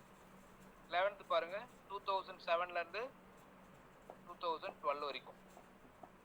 இதோட எய்ம் வந்து என்ன அப்படின்னா இன்க்ளூசிவ் growth, ஒருங்கிணைந்த வளர்ச்சி. இன்க்ளூசிவ் growth ஓகேங்களா. இதோட டார்கெட் வந்து 8.33, கிடைச்சது 7.9 தான். அடுத்து 12th 5 year plan 2012 to 2017, but இது பாதியிலே கைவிடப்பட்டது. ஓகேங்களா. வளர்ச்சி faster, more inclusive and sustainable growth, நிலையான வளர்ச்சி அடையணுன்றது. இதோட டார்கெட் வந்து பார்த்தீங்கன்னா 8, பட் கிடைச்சது தெரில. ஏன் அப்படின்னா இது ஃபுல்லாகவே முடியல இந்த 5 இயர் பிளான். அதுக்குள்ளே வந்து நித்தி ஆயோக் ஆரம்பிச்சிட்டாங்க. ஓகேங்களா. இந்த 5 இயர் பிளான்ஸ்லாம் பார்த்துக்கோங்க. 5 இயர் பிளான்ஸ் வந்து அடிக்கடி கொஸ்டின் கேட்பாங்க. ஸோ 5 இயர் பிளான் ரொம்ப முக்கியம். அட்லீஸ்ட் இதையாவது தெரிஞ்சுக்கோங்க. ஸோ ஓரளவுக்கு அதை வந்து ஈஸியாக பண்ண முடியும். 5 இயர் பிளான்ஸ் தெரிஞ்சாவே ஓரளவுக்கு அதை பண்ணிடலாம். இந்த கொஸ்டின்ஸ் வந்து ஈஸியாக கேட்டுடலாம். இது ஏதாவது டவுட் இருக்கா? இருக்காது. சரி, ஒரு கொஸ்டின் கேட்கலாம். ஒரு கொஸ்டின்ல இருந்து பார்ப்போம். பச்சை காந்தி அப்படின்னு யாரை சொல்லுவாங்க? பச்சை காந்தி. கருப்பு காந்தி தான் எனக்கு தெரியும். பச்சை Gandhi, green Gandhi. Who is called as green Gandhi?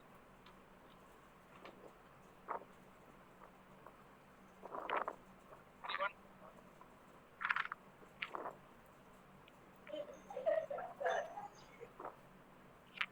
Green Gandhi யாரு சொல்லுங்க.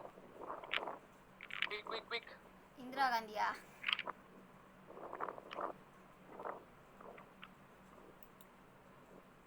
Anyone? Manikandan sir.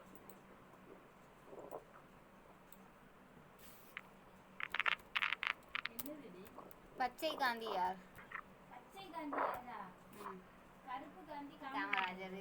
Subashree madam. MS Swaminathan கிடையாதுங்க, sorry. Kumarappa. Yes, JC Kumarappa. Yes, JC Kumarappa. Vidhi madam, good. JC Kumarappa.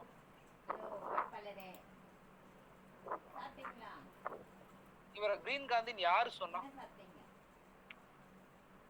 யார் அழிச்சா இவரை கிரீன் காந்தி அப்படின்னு சொல்லி?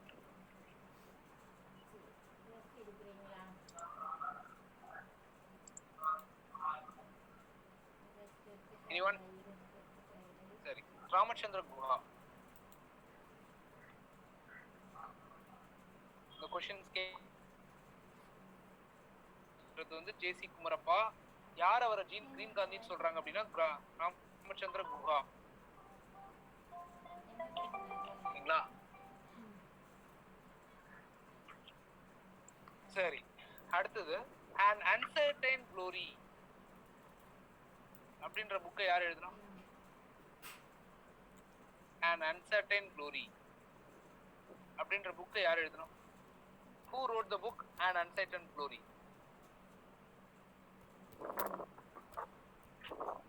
Quick. சீக்கிரம் சொல்லுங்க. அமர்த்தியா சென். அமர்த்தியா சென். எஸ், அமர்த்தியா சென்.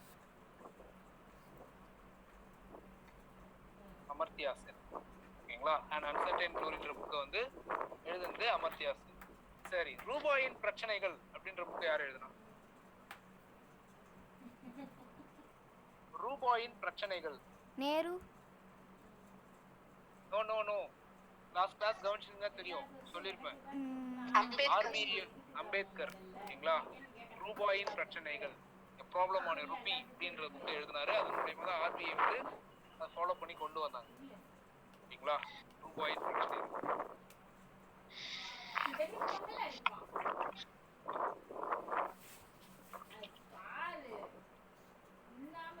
சரி, மக்களின் திட்டம் அப்படின்றது யார் கொண்டு வந்தா? மக்களின் திட்டம் அப்படின்னு ஒரு திட்டம், மக்கள் திட்டம் கொண்டு வந்தவர் கருணாநிதியா? மக்கள் திட்டம், peoples developments plan. Yes, MN Roy. Pretty madam correct. I think you are preparing for TNPSC group 1, group 2 and மாதிரி prepare பண்றீங்க நினைக்கிறேன்.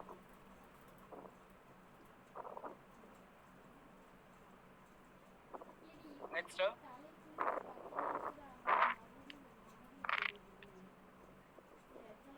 தேசிய திட்டக்குழு NDC இந்த வருஷம் தொடங்குனாங்க. Anyone? Group 2s. All the best very ma'am. Super ma'am. 1952 good. தேசிய திட்டக்குழு வந்து 1952ல தொடங்கியிருக்காங்க. அதுக்கு இன்னொரு பேர் வந்து ராஷ்டிரிய விகாஸ் பரிஷத். ஞாபகம் வச்சுக்கோங்க. ராஷ்டிரிய விகாஸ் பரிஷத்.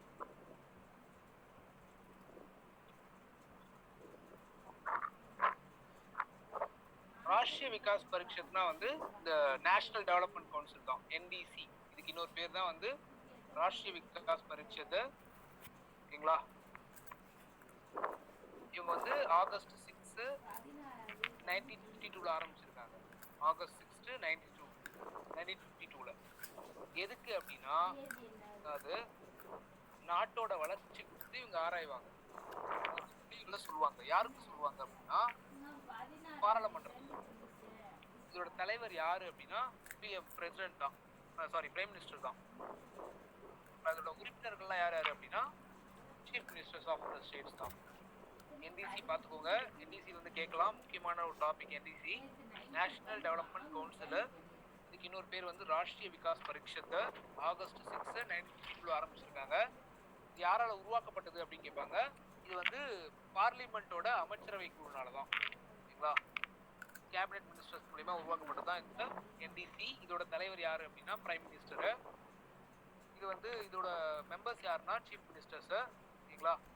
ஸோ இந்த பிளானிங் கமிஷன் ஒன்று உருவாகிறது. பிளானிங் கமிஷனுக்கு இவங்க வந்து ஹெல்ப் பண்ணுவாங்க.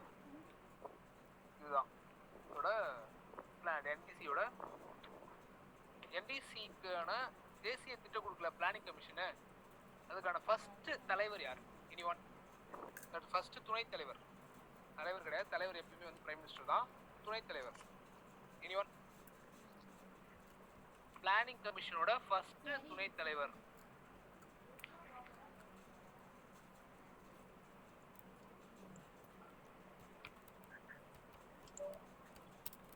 Who is the first vice chairman of planning commission? Anyone? Nehru. No. Nehru வந்து தலைவர்.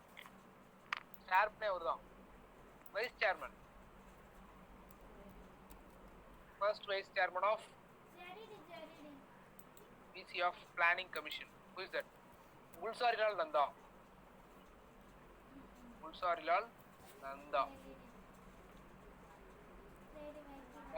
கேட்பாங்க, கேட்டிருக்காங்க, அதனாலதான் சொல்றேன். லாஸ்டா வந்து யாரு அப்படின்னா மோன்டெக் சிங் அலுவாலியா.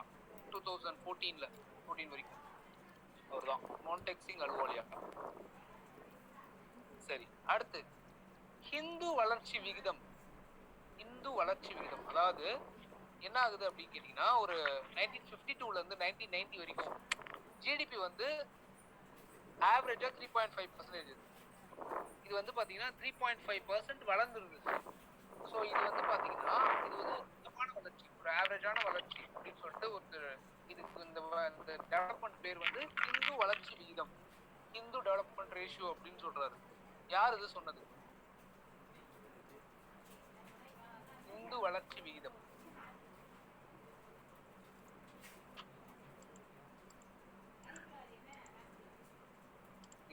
யார் சொன்னது? தட் இஸ் 3.5% ஆவரேஜா வளர்ந்துருக்கு. எந்த வருஷத்துல இருந்துன்னா 1950ல இருந்து 1990 வரைக்கும், 52ல இருந்து 1990 வரைக்கும். யார் சொன்னா அப்படின்னா சிட்டி மேடம்.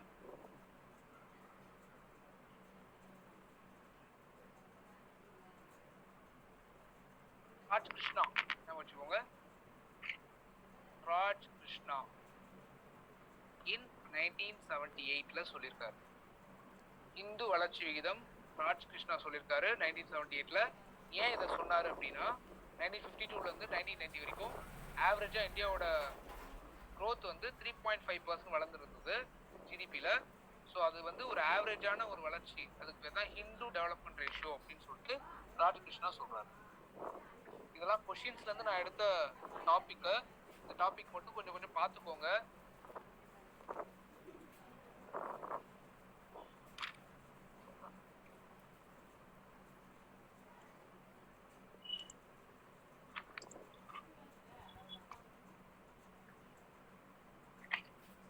என்பிகே என்பிகேனா என்ன சொல்லுங்க?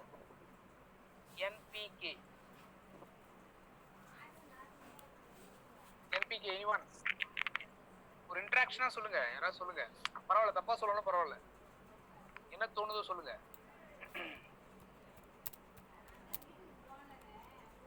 என்பிகே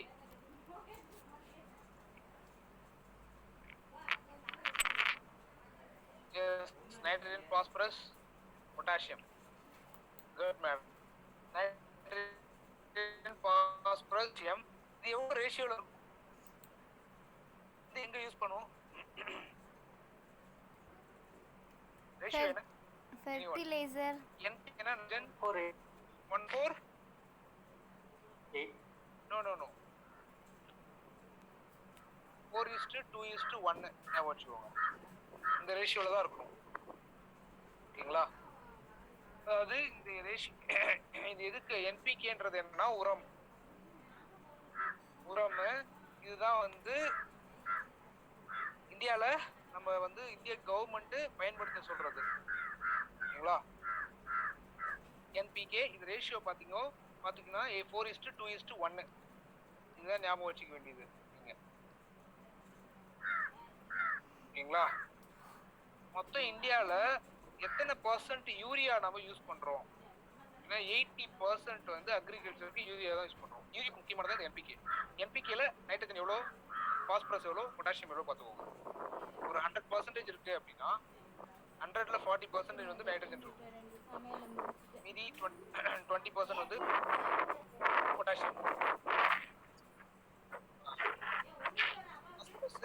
பொட்டாசியம் வந்து ஒரு 10%, மொத்தம் ஒரு 70%. மீதி வந்து மற்றெல்லாம் சின்ன சின்ன ஐட்டம்ஸ் வரும். ஸோ 4:2:1 வந்து என்பிகே ஞாபகம் வச்சுக்கோங்க. New price scheme NPS scheme. NPS scheme எந்த வருஷம் கொண்டு வந்தாங்க? நியூ பிரைஸ் ஸ்கீம் இது வந்து ஒரு மானிய கொள்கை. எதுக்குன்னா நீங்க வந்து ஒரு உரம் வாங்குறீங்க அப்படின்னா அந்த உரத்துக்கு ஒரு மானியம் கொடுக்குறாங்க. அதுக்கு இந்த ஸ்கீம் தேவைப்படுது. அதுக்கான ஸ்கீம் தான் நியூ பிரைஸ் ஸ்கீம்.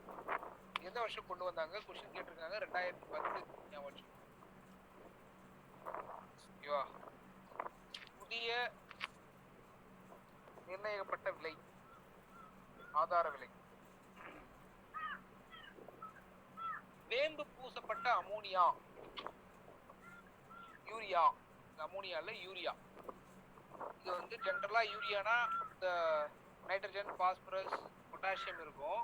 இப்போ வந்து நீம் கோட்டட் யூரியா அது எத்தனை % வந்து யூஸ் பண்ணலாம்னு சொல்லியிருக்காங்கன்னா 100% நீங்க வந்து அக்ரிகல்ச்சர் யூஸ் பண்ணலாம் அப்படின்னு சொல்லிட்டு எந்த வருஷம் சொல்லியிருக்காங்கன்னா 2015 வேம்பு பூசப்பட்ட யூரியா வந்து இந்தியாவில் அனுமதிச்சது எப்போ அப்படின்னு கேட்பாங்க. 2015 நம்ம வச்சுக்கோங்க. சரி, அடுத்த கொஸ்டின் பாருங்க. அடுத்த கொஸ்டின் வந்து இந்தியாவில் தன்னிறைவு பெற்ற முதல் தானியம். எனிவன்? இந்தியாவில் தன்னிறைவு பெற்ற முதல் தானியம் சொல்லுங்க. ரைஸ். எந்த வருஷத்துமா? எந்த வருஷம் தன்னிறைவாச்சு? 1977ல. இந்தியாவில் முதல் தன்னிறைவு பெற்ற முதல் தானியம் வந்து ரைஸ். Next operation flood. இதெல்லாம் வந்து அக்ரிகல்ச்சர்ல வர கொஸ்டின்ஸ், அக்ரிகல்ச்சர் டாபிக்ல. Operation flood. ஆபரேஷன் ஃப்ளட்னா என்ன? பால் உற்பத்தியை பெருக்குவதற்காக கொண்டு வந்தது ஆபரேஷன் ஃப்ளட். யார் அறிமுகப்படுத்தினான்னு கேட்பாங்க. யாருன்னா வர்கீஸ் குரியன்.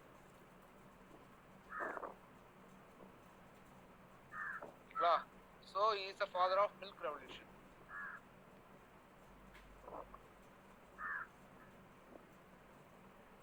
ஒயிட் ரெவல்யூஷன் சொல்லுவாங்க. Father of white revolution operation.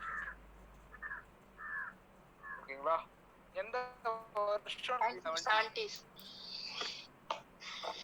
Yes, 70. Yes, 1970. Operation Flood.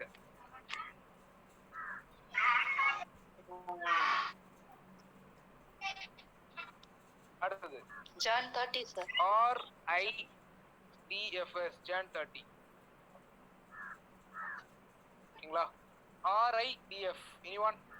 RIDF க்கு full expand பண்ணுங்க. RIDF. expand பண்ணுங்க.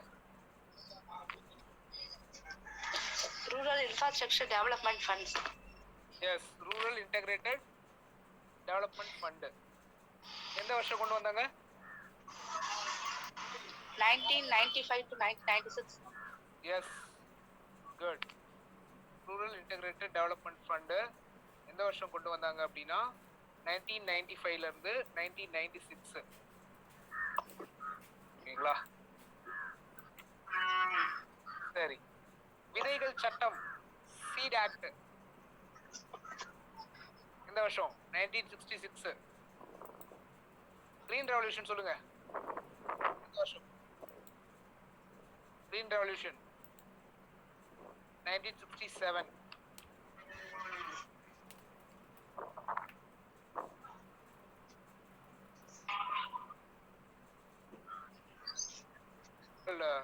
சொல்லியாச்சு இல்லையா? 1970. ஓகேங்களா? சரி, கொஸ்டின் என்ன அப்படின்னா, இந்த கிரீன் ரெவல்யூஷன்ன்ற வார்த்தையை யாரு ஃபர்ஸ்ட் யூஸ் பண்ணா? கிரீன் ரெவல்யூஷன்ன்ற வார்த்தையை யார் ஃபர்ஸ்ட் யூஸ் பண்ணா? பசுமை புரட்சி என்ற வார்த்தையை கூறியவர் யார்? அது சொல்லுங்க. புக்ல இருக்கு, ஸ்கூல் புக்ல இருக்கு. வில்லியம் காண்டி. வில்லியம் காண்டி ஞாபகம் வச்சுக்கோ, காண்டி. ஸோ இதெல்லாம் முக்கியமானது, கொஸ்டின்ல இருந்து எடுத்திருக்கேன். இந்தியாவில் தண்ணீரை பெற்ற முதல் தானியம் வந்து ரைஸ். எந்த வருஷம் அப்படின்னா 1977. அடுத்து ஆபரேஷன் ஃப்ளட். ஆபரேஷன் ஃப்ளட் பார்த்தீங்கன்னா பால் புரட்சியை பாலை உற்பத்தி பண்றதுக்கான ஒரு புரட்சி தான் வந்து ஆபரேஷன் ஃப்ளட். இது யார் ஆரம்பிச்சது அப்படின்னா வர்கீஸ் குரியன். இவர் தான் வந்து ஃபாதர் ஆஃப் மில்க் ரெவல்யூஷன் சொல்றாங்க. எந்த வருஷம் அப்படின்னா ஜான் 30, 1970. RIDFனா என்னன்னா ரூரல் இன்டெகிரேட்டட் டெவலப்மெண்ட் ஃபண்ட். அதாவது எதுக்கு அப்படின்னா சிறிய நீர்ப்பாசனங்களுக்கு, ஸ்மால் இரிகேஷன் சிஸ்டம்ஸ்க்கு யூஸ் பண்ற வகையில அவங்க கொண்டு வந்த ஸ்கீம் தான் வந்து RIDF, rural integrated development fund. 1995ல இருந்து 1996. 1966ல பாத்தீங்கன்னா சீட் ஆக்ட் கொண்டு வந்தாங்க. ஓகேங்களா? அடுத்து கிரீன் ரெவல்யூஷன் எப்போ நடந்தது அப்படின்னா 1961. இந்த கிரீன் ரெவல்யூஷன்ற பேரை யார் கொண்டு வந்தா அப்படின்னா வில்லியம் காண்டி. இந்தியாவில் யாரு ஃபாதர் ஆஃப் கிரீன் ரெவல்யூஷனா MS சுவாமிநாதன். ஜென்ரலா யார் வந்து கிரீன் ரெவல்யூஷனோட ஃபாதர் சொல்ல முடியுமா? ஜென்ரலா வேர்ல்ட் லெவல்ல anyone father of green revolution? Not in India, world level.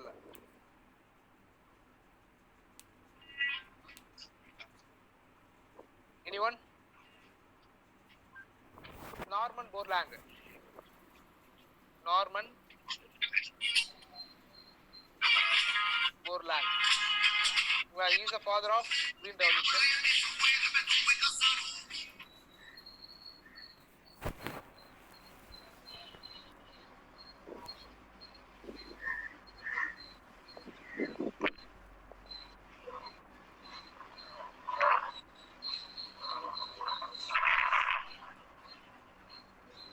சரி, இந்தியால யாரு father of green revolution?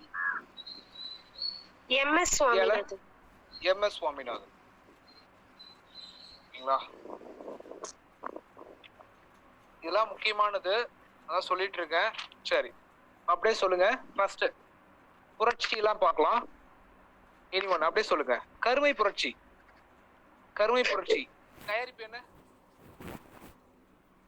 Black Revolution. Black Revolution.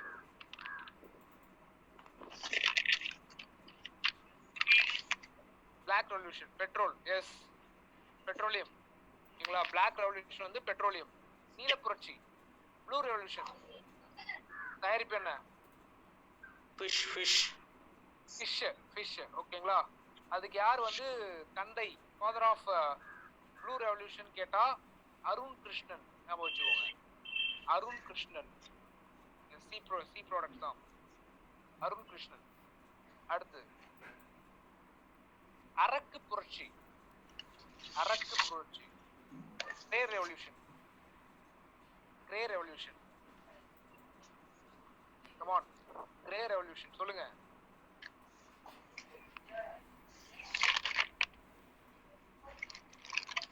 தோல் உற்பத்தி. எஸ் தோல் லெதர் ஓகேங்களா. அரக்கு பழுப்பு புரட்சி தோல் உற்பத்தி. இதுக்கு யாரு வந்து ஃபாதர் வந்து பாத்தீங்கன்னா ஹர்லால் சௌத்ரி. தங்க இழை புரட்சி கிரே வந்து ஃபெர்டிலைசர். எஸ் ஜூட் சணல் உற்பத்தி. தங்க இழை புரட்சி வந்து சணல் உற்பத்தி. தங்க புரட்சி கோல்டன் ஃபைபர் வந்து ஜூட். கோல்டு ரெவல்யூஷன் சொல்லுங்க. தேன் உற்பத்தி கோல்டு ரெவல்யூஷன் வந்து தேன் உற்பத்தி. இதுக்கு யார் வந்து ஃபாதர் அப்படின்னா நிர்பக் தான் வந்து ஃபாதர் ஆஃப் கோல்டன் ரெவல்யூஷன் நிர்பக். Green revolution who is the father of green revolution in India? Nammalvar. MS. Swaminathan. தயாரிப்பு ப்ராடக்ட் என்ன? ரைஸ். விவசாயம். ஜென்ரலா வந்து விவசாயத்தை கிரீன் எல்லாம் வளர்க்கணும்னு சொல்லிட்டு சொன்னாரு. சாம்பல் புரட்சி கிரேட் ரெவல்யூஷன் வந்து உரம் சரிங்களா. பிங்க் புரட்சி pink revolution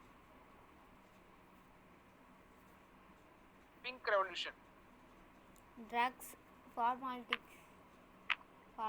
S onion and prawn ஞாபகம் வச்சுக்கோங்க. பிங்க் ரெவல்யூஷன் அப்படின்னா onion and prawn. Red revolution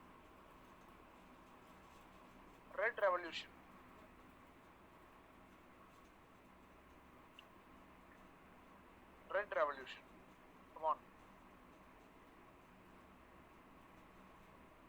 red வந்து tomato and meat. Yes tomato. who is the father of red revolution? Vishal Chaudhary ஞாபகம் வச்சுக்கோங்க. Vishal Chowdhury.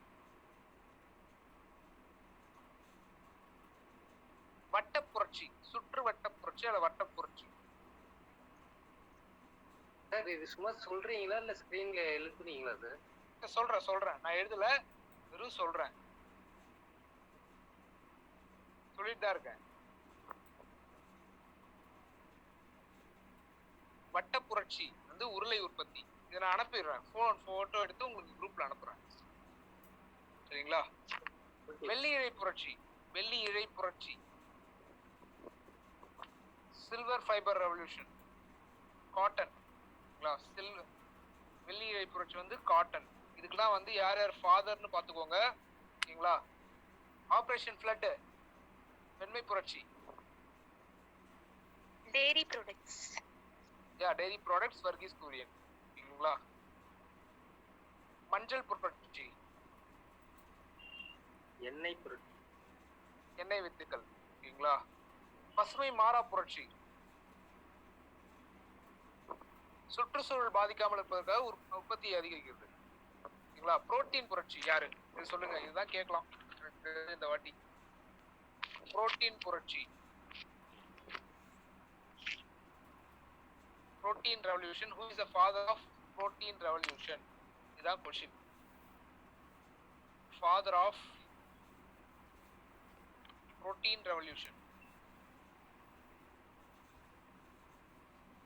Anyone? Option A Indira Gandhi. Option B Jawaharlal Nehru. Option C Narendra Modi. Option D Manmohan Singh. சொல்லுங்க. மன்மோகன் கிடையாது, Narendra Modi. Protein revolution வந்து நரேந்திர மோடி ஞாபகம் வச்சுக்கோங்க. எதுக்காக இவர் கொண்டு வந்தார் அப்படின்னா விவசாய உயர் உற்பத்தி. இதுதான் இதுக்கான scheme. Father of protein revolution வந்து நரேந்திர மோடி. எந்த வருஷம் கொண்டு வந்தாரு அப்படின்னா 2014ல கொண்டு வந்திருக்காரு. ஓகேங்களா? எதுக்கு அப்படின்னா விவசாய உயர் உற்பத்தி பண்ணணும் அப்படின்றதுக்காக, விவசாயத்தை உற்பத்தி நிறைய ஜாஸ்தி ஆக்கணுன்றதுக்காக கொண்டு வந்த ஸ்கீம் தான் வந்து புரோட்டீன் ரெவல்யூஷன். ஓகேங்களா? சரி, இப்ப சொல்லுங்க. எனி ஒன் ARAP அப்படின்னு அர்த்தம். ARAP. anyone? ARAP. ARAP முக்கியமானது, கேட்க வாய்ப்பு இருக்கு. ARAP agricultural renewal action plan. Agricultural renewal action plan. Agricultural renewal action plan யார் கொண்டு வந்தா அப்படின்னு கேட்பாங்க. MS சுவாமிநாதன்.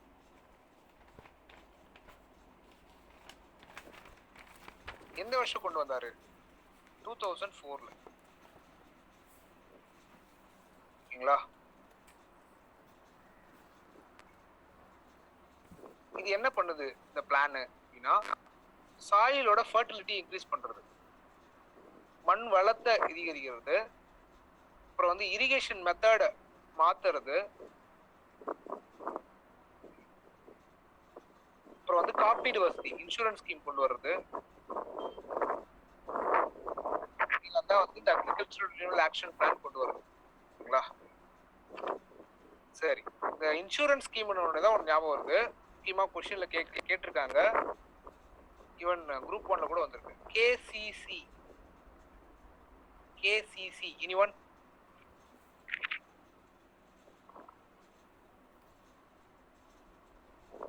KCC.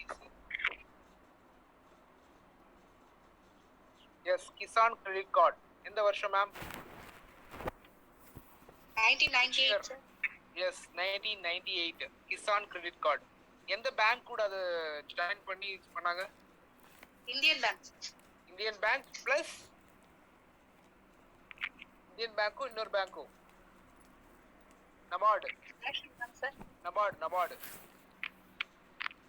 ஆனா கிசான் அக்ரிகல்ச்சருக்கு நபார்டு தான் வரும். ஓகேங்களா? கிசான் கிரெடிட் கார்டு யாரு கொடுக்குறா அப்படின்னா 1998ல NABARD plus Indian bank,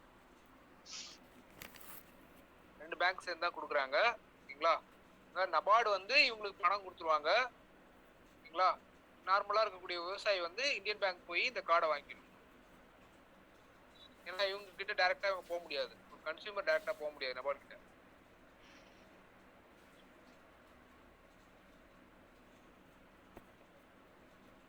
regional rural bank. சரி, நெக்ஸ்ட். சார் இதனுடைய பர்பஸ் என்ன? இதோட பர்பஸ் வந்து விவசாயி வந்து தனிநபர் விவசாயி வந்து அக்ரிகல்ச்சர் பண்ண போனாரு, லோன் கொடுக்கறதா, லோன் தான் அது, கடன் வாங்குறதா. பேங்க்ல இருந்து கடன் வாங்குறதுக்காக ஒரு கார்டை கொடுக்குறாங்க, அவ்வளவுதான். அது மூலமா கடன் வாங்கிக்கலாம். ஓகேங்களா? சரி, இப்போ அடுத்த கொஸ்டின் என்ன அப்படின்னா, சிவராமன் கமிட்டி எதற்காக கொண்டு வந்தப்பட்ட கமிட்டி? சிவராமன் கமிட்டி.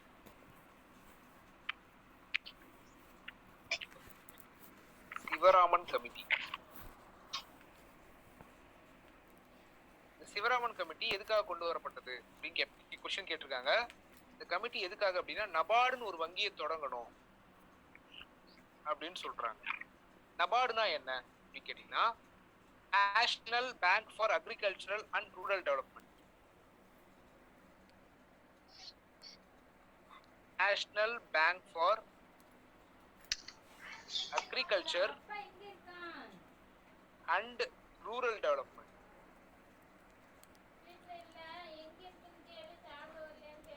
இதான் வந்து நபார்டு வங்கி. இது எந்த வருஷம் ஆரம்பிச்சாங்க அப்படின்னா 1982ல. ஓகேங்களா? இதோட முக்கியமான எய்ம் என்ன அப்படின்னா, விவசாயத்துக்கு கடன் வழங்குறது. ஓகேங்களா? அக்ரிகல்ச்சருக்கு இவங்க வந்து என்ன பண்ணுவாங்க, கடன் வழங்குவாங்க. ஓகேங்களா? இதுக்கு யாரு காசு கொடுப்பா? இந்த இந்த நபார்டு வங்கிக்கு யார் காசு கொடுப்பா அப்படின்னா RBI plus central government, reserve வங்கி மூலியமா கொடுக்குறாங்க. ஓகேங்களா? இதோட 100% ஷேர் யார்கிட்ட இருக்கு அப்படின்னா சென்ட்ரல் கவர்மெண்ட் தான் இருக்கு. ஸோ இந்த சிவராமன் கமிட்டி வந்து 1982ல ஒரு ரிப்போர்ட் கொடுக்குறாங்க. ஆர்பிஐ மூலயமா விவசாய தொடங்குறவங்களுக்கு கடன் கொடுக்கறதுக்காக ஒரு செப்பரேட்டா ஒரு பேங்க் ஒன்று தொடங்கணும் அப்படின்னு சொல்றாங்க. அந்த பேங்க் பேர் தான் NABARD bank, national bank for agriculture rural development. ஓகேங்களா? இது 100% ஷேர் யார் வச்சிருக்கா? சென்ட்ரல் கவர்மெண்ட் வச்சிருக்காங்க. இதுக்கு பணம் யார் கொடுக்குறா? ஆர்பிஐ கொடுக்குது. இவங்க என்ன பண்றாங்க? மற்ற பேங்க்ஸுக்குலாம் இந்த கொடுக்குற பணத்தை ஸ்பிளிட் பண்ணி கொடுத்து யாருக்கு கொடுக்க வைக்கிறாங்க? ஃபார்மர்ஸ் கொடுக்க வைக்கிறாங்க.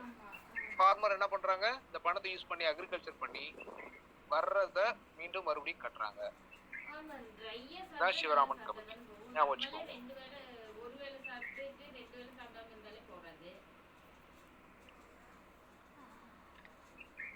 சரி, அடுத்த கொஸ்டின், FCI எந்த வருஷம் ஆரம்பிக்கப்பட்டது? FCI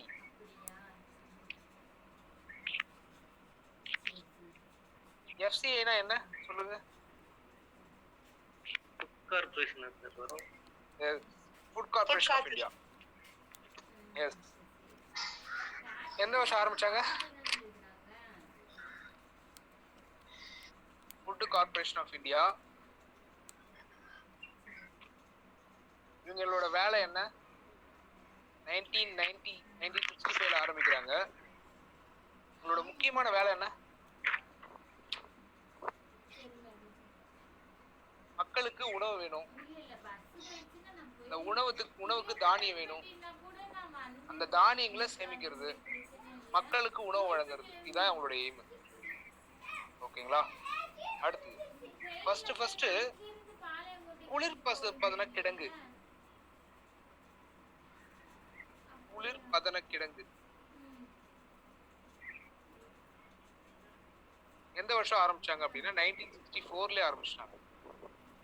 ஓகேங்களா? எந்த ஆக்ட் படி ஆரம்பிச்சாங்கன்னு கேட்பாங்க. இது எதுக்காக அப்படின்னா ரொம்ப நாள் வந்து ஃபார் எக்ஸாம்பிள் தக்காளி இருக்குன்னா அது ஒரு வாரத்துக்கு மேலே யூஸ் பண்ண முடியாது. அப்போ இது வந்து இந்த குளிர்பதன கிடங்குல வச்சா ஒரு 10 நாள் ஒரு மாசம் அப்படின்றத கொண்டு போகலாம், எக்ஸ்டெண்ட் பண்ணலாம் அதோட ஆயுட்காலத்தை. ஸோ அதுக்காக இவங்க என்ன பண்றாங்க? ஒரு குளிர்பதன கிடங்கு கொண்டு வராங்க. எந்த வருஷம்னா 1964ல. எந்த ஆக்ட் மூலயமா அதை கொண்டு வந்தாங்கன்னு கேட்பாங்க. எந்த ஆக்ட் அப்படின்னா 1955 அத்தியாவசிய பொருட்கள் சட்டம். அத்தியாவசிய பொருட்கள் சட்டம். இதன் மூலயமா தான் வந்து இந்த குளிர்பதன கிடங்கு கொண்டு வராங்க. எப்போனா 1964ல. ஓகேங்களா? சரி, அடுத்தது பிடிஎஸ் ஸ்கீம். இதுல இருந்து கேட்கலாம். நான் எக்ஸ்பெக்ட் பண்றது குரூப் 2க்கு படிக்கிறவங்க பிடிஎஸ் ஸ்கீமை பார்த்துக்கோங்க. ஏன் அப்படின்னா ரீசெண்டா கரண்ட் அஃபேர்ஸ்ல பிடிஎஸ் மூலயமா தான், இந்த பப்ளிக் டிஸ்ட்ரிபியூட்டிவ் சிஸ்டம் மூலயமா தான் 2000 rupees 4000 rupees சாரி இந்த மாசம் 2000, போன மாசம் 2000 கொடுத்துருக்காங்க. அப்புறம் பிளஸ் கொரோனா கால தொகுப்பு அந்த பை கொடுத்துருக்காங்க. ஓகேங்களா? ஸோ பிடிஎஸ் ரொம்ப இம்பார்ட்டன்ட். பொது விநியோக அமைப்பு எந்த வருஷம் ஆரம்பிச்சாங்க உறுதி அப்படின்னா 1997. 97.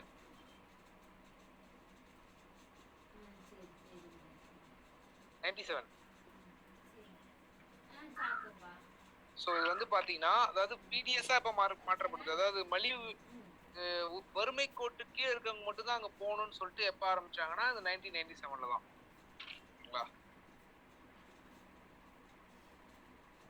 PDS means public distribution system, பொது விநியோக அமைப்பு. சரி, அடுத்து ஸ்டாட்டிக்கான சில கொஸ்டின்லாம் பார்க்க போறோம். ஜமீன்தாரி ஒழிப்பு முறை.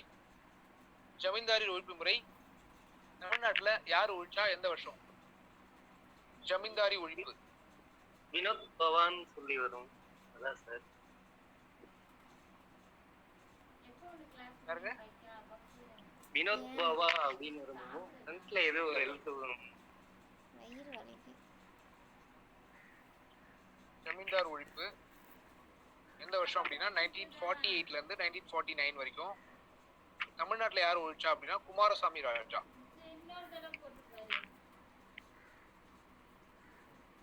ராஜா சரிங்களா? குமாரசாமி ராஜா தான் வந்து தமிழ்நாட்டுல இந்த ஜமீன்தாரி மொழியை ஒழிக்கிறாரு. இது யாரு அப்படின்னா former chief minister of Tamil Nadu. ஓகேங்களா? அடுத்து தமிழ்நாடு குத்தகை பாதுகாப்பு சட்டம். தமிழ்நாடு குத்தகை பாதுகாப்பு சட்டம். இது மாதிரிதான் கொஸ்டின் கேக்குறாங்க அவங்க. ஆக்சுவலி இந்த வருஷங்கள்ல தான் கொஸ்டின் கேக்குறாங்க. மேட் த ஃபாலோயிங்ல இயரா தான் கொஸ்டின் கேக்குறாங்க. ஸோ இயரை நீங்க இன்டென்ஸ் பண்ணி நிறைய படிக்கணும். இயரு நம்பர்ஸ் இது மாதிரி தான் படிக்கணும் நீங்க டிஎன்பிஎஸ்சி பொறுத்த வரைக்கும். 1955. அடுத்தது பூதான் வாரியம், தன்னார்வ அமைப்பு. பூதான் வாரியம்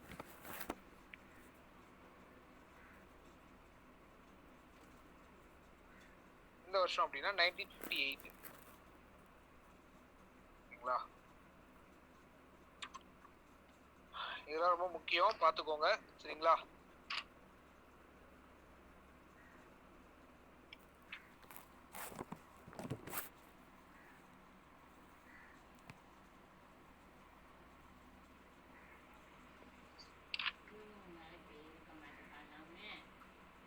சார் அது மூணாவது எழுதிருக்கீங்க. மகாரத்னா பூதான் வாரியம். பூதான் வாரியம் அப்படின்னா வாரியம் பூதான் வாரியம் பூமி தானியம் அதிகமா யாரு நிலம் வச்சிருக்காங்களோ அவங்க கிட்ட இருந்து நிலம் இல்லாதவங்களுக்கு வாங்கி கொடுக்கறது. அதுக்கு ஒரு வாரியம். ஓகே. இது வந்து ஒரு social service act, social service மாதிரி பண்ணது. இதை கேட்டிருக்காங்க ஒரு அக்ரிகல்ச்சர் எக்ஸாம்ல கேட்டிருக்காங்க இந்த கொஸ்டின். பூதான் வாரியம். அடுத்த கொஸ்டின் பாருங்க. இந்தியாவின் பொதுத்துறை நிறுவனங்களின் தந்தை.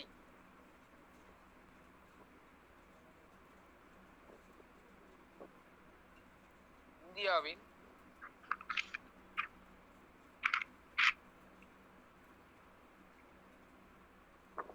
பொதுத்துறை நிறுவனங்களின் தந்தை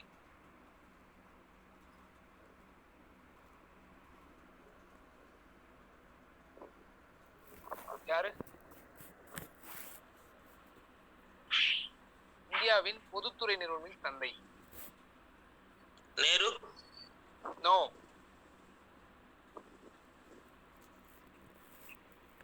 doctor V Krishnamurthy. Doctor V Krishnamurthy. ஞாபகம் வச்சுக்கோங்க, கேட்டிருக்காங்க இந்த கொஸ்டின். இந்தியாவின் பொதுத்துறை நிறுவனங்களின் தந்தை வந்து doctor V Krishnamurthy. FEMA act. FEMA act. FEMA act எந்த வருஷம்? ஃபெமா ஆக்ட்னா என்னன்னு சொல்லுங்க முதல்ல. முக்கியமானது.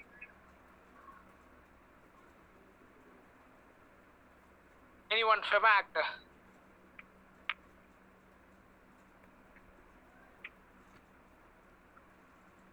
பிரீத்தி madam, Manikandan sir, Subashree madam. Foreign Exchange Management Act. Yes, foreign exchange management act. அந்நிய செலாவணி மேலாண்மை சட்டம் எந்த வருஷம்? 1999 sir. 1999. ஓகேங்களா? ஞாபகம் வச்சுக்கோங்க. FEMA act 1999. Foreign exchange management act. Exchange management act. ஓகேங்களா? சரி, இந்த பப்ளிக் கம்பெனிஸ்லாம் இருக்கு இல்லைங்களா, பொதுத்துறை நிறுவனங்கள், அதுல என்னென்ன நிறுவனங்கள்லாம் மொத்தம் எத்தனை பிரிவா பிரிச்சிருக்காங்க சொல்ல முடியுமா? 1951ல மொத்தம் 5 பொதுத்துறை நிறுவனம் தான்.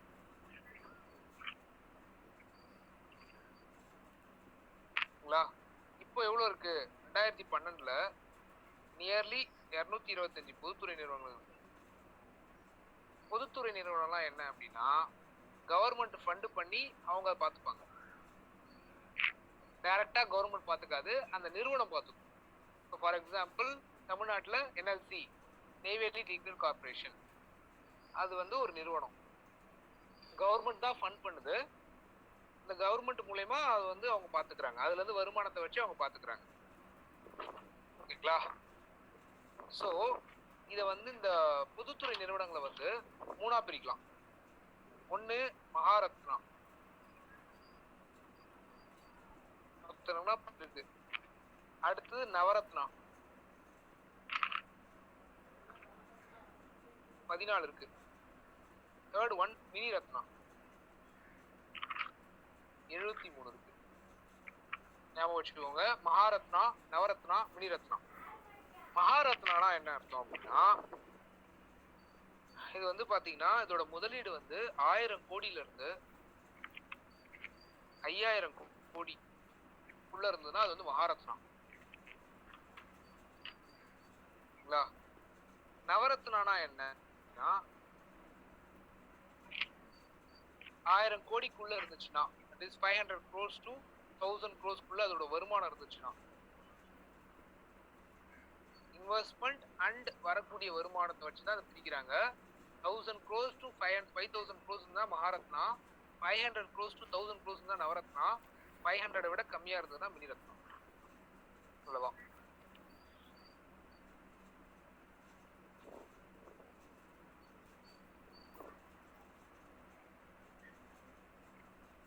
அதுல எக்ஸாம்பிள்ஸ்லாம் கொஞ்சம் பார்த்துக்கோங்க. தமிழ்நாட்டுல என்ன இருக்கு பாருங்க. என்எல்சி இருக்கு. என்எல்சி வந்து எதுல வருதுன்னு பாருங்க. ஓகேங்களா? என்எல்சி வந்து நவரத்னா, மகாரத்னால இருக்கக்கூடியது வந்து இது அப்படின்றத பார்த்துக்கோங்க. மகாரத்னால ஹெச்பிஎல் இருக்கும், Hindustan petroleum corporation limited, NTPC இருக்கும், SAIL, GAIL, ONGC, BHSL, BHEL, IOCL, CIL, BPCL, BFCL இந்த மாதிரி இருக்கிறதுலாம் வந்து மகாரத்னா. நவரத்னால வந்து EAL, BAL, HAL, MTL, NALCO, NLC, OL இந்த மாதிரி இருக்கிறதுலாம் வந்து நவரத்னா. மாத்திட்டாங்களா?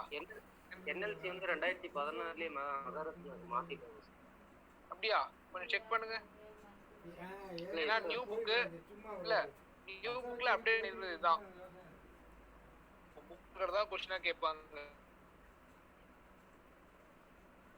செக் பண்ணி பாருங்க. நான் செக் பண்ணிட்டு வேணா நான் சொல்றேன்.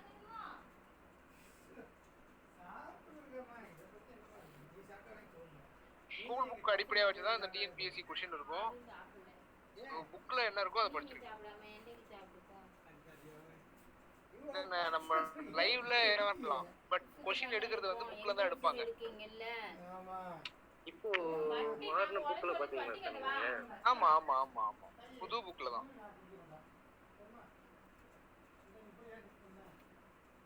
இது டெக்ஸ்ட் புக்கா சார்? டெக்ஸ்ட் புக் தான், டெக்ஸ்ட் புக் தான் சார். +2 இதுயா? ஆமா ஆமா, 11th standard 12th standard book பாருங்க. எந்த புக் சார்? எந்த சப்ஜெக்ட் நேம் சார் இது? எகனாமி தான் சார். எகனாமிக்ஸ் தான்.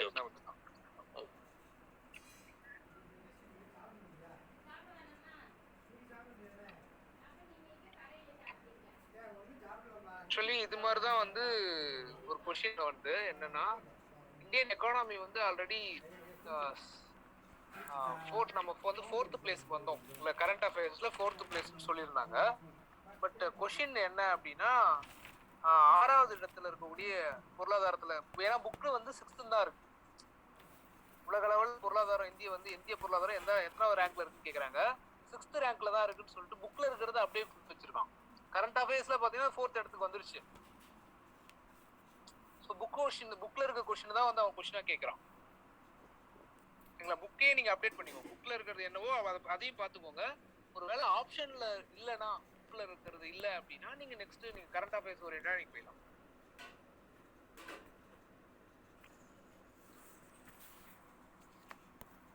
சரி, அடுத்து எப்படி கொஷின்ஸ் கேட்குறாங்க அப்படின்னா, இந்த பொதுத்துறை நிறுவனங்கள் இல்லைங்களா, அதோட இடம். ஃபார் எக்ஸாம்பிள் என்ன கேட்குறாங்க அப்படின்னா, இந்துஸ்தான் ஆர்கானிக் கெமிக்கல் லிமிடெட் எந்த இடத்தில் உள்ளது, இல்லை எந்த மாநிலத்தில் உள்ளது அப்படின்னு கேட்குறாங்களா. ஸோ இந்த மாதிரி கொஷின்ஸ்லாம் பார்த்துக்கோங்க. இந்த பொதுத்துறை சார்ந்த கொஷினை கேட்குறாங்க, அது பார்த்துக்கோங்க. அதே மாதிரி டிஸ்கோ எப்போ ஆரம்பிச்சாங்க?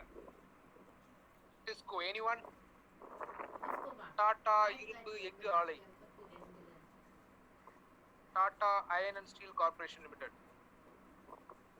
When and where started? 80கள்ல. Disco. 1907 sir. 1907. Jamshedpur. Tata Jamshedpur. Yes. Jamshedpurல டிஸ்கோ உருவாக்கியிருக்காங்க. எந்த வருஷம் அப்படின்னா 1907. ஜாம்ஷெட்ஜியால உருவாக்கப்பட்டது. ஜாம்ஷெட்பூர்.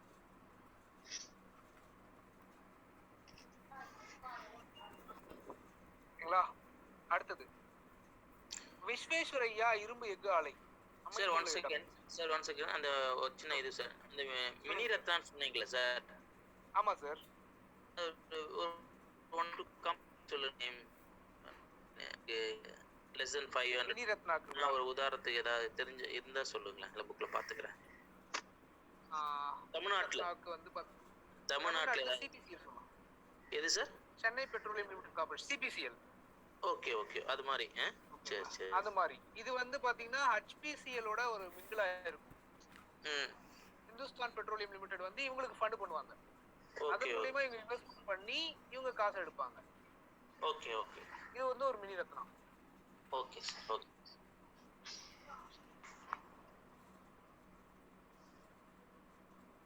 அடுத்தது டிஸ்கோ சொல்லியாச்சு. விஸ்வேஸ்வரையா இரும்பு எஃகு ஆலை. விஸ்வேஸ்வரையா இரும்பு எஃகு ஆலை. எனிஒன்?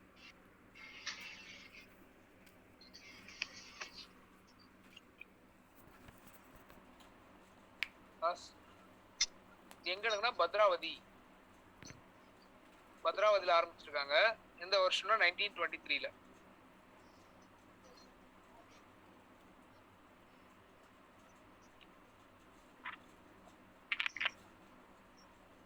கர்நாடகால இருக்கு பத்ராவதி. சரி, நம்ம நாட்டுல எங்கெங்கெல்லாம் தங்கம் கிடைக்குது சொல்லுங்க? கோல்டு எங்கெங்கெல்லாம் எடுக்கிறாங்க? Gold KGF Karnataka. சொல்லுங்க நெக்ஸ்ட். ஜார்க்கண்ட் சார். ஜார்க்கண்ட் இல்ல சார். ஜார்க்கண்ட் இல்ல சார். ஓகே சார் கர்நாடகால 2 இடம், ஆந்திரால 1 இடம்.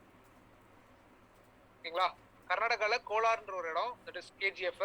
இன்னொன்று வந்து கர்நாடகால ஹட்டின்ற ஒரு இடம். ஆந்திரால ராம்கிரி. ஸோ கோலார், ஹட்டி, ராம்கிரி. வைரம் எங்கெல்லாம் கிடைக்குது? பன்னா, மத்திய பிரதேஷ்ல பன்னான்ற இடத்துல வைரம் கிடைக்குது. ஆந்திராவில் கிருஷ்ணா கிராவல்ஸ், ஆந்திராவின் கிருஷ்ணா கிராவல்ஸ் என்ற இடத்துல கிடைக்குது. ஓகேங்களா? இந்தியாவில் பார்த்தீங்கன்னா 4582 கேரட் வைரங்கள் கிடைக்குதாம். கேரட் டைமண்ட்ஸ் வந்து இந்தியாவில் கிடைக்குதுன்னு சொல்லிட்டு UNECE சொல்லியிருக்காங்க. UNECE.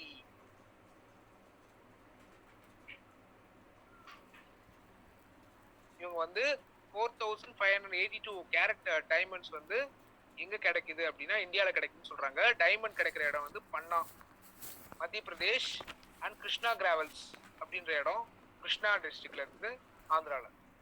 ஓகேங்களா? கோல்டு வந்து பாத்தீங்கன்னா 3 இடத்துல கிடைக்குது இந்தியாவில்.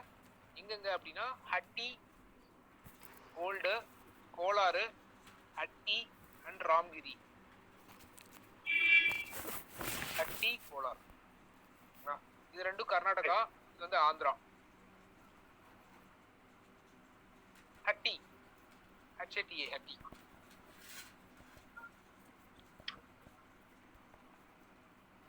டைமண்ட் எங்க சார் சொன்னீங்க? பன்னா, பன்னா மத்திய பிரதேஷ். PANNA பன்னா.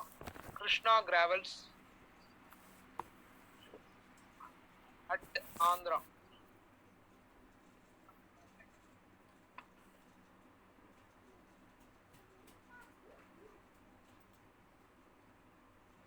முதல் சிமெண்ட் தொழிற்சாலை எங்கே எந்த வருடம் ஆரம்பிக்கப்பட்டது? முதல் சிமெண்ட் தொழிற்சாலை இந்தியாவில தமிழ்நாட்டிலே சார்? இந்தியால. Anyone?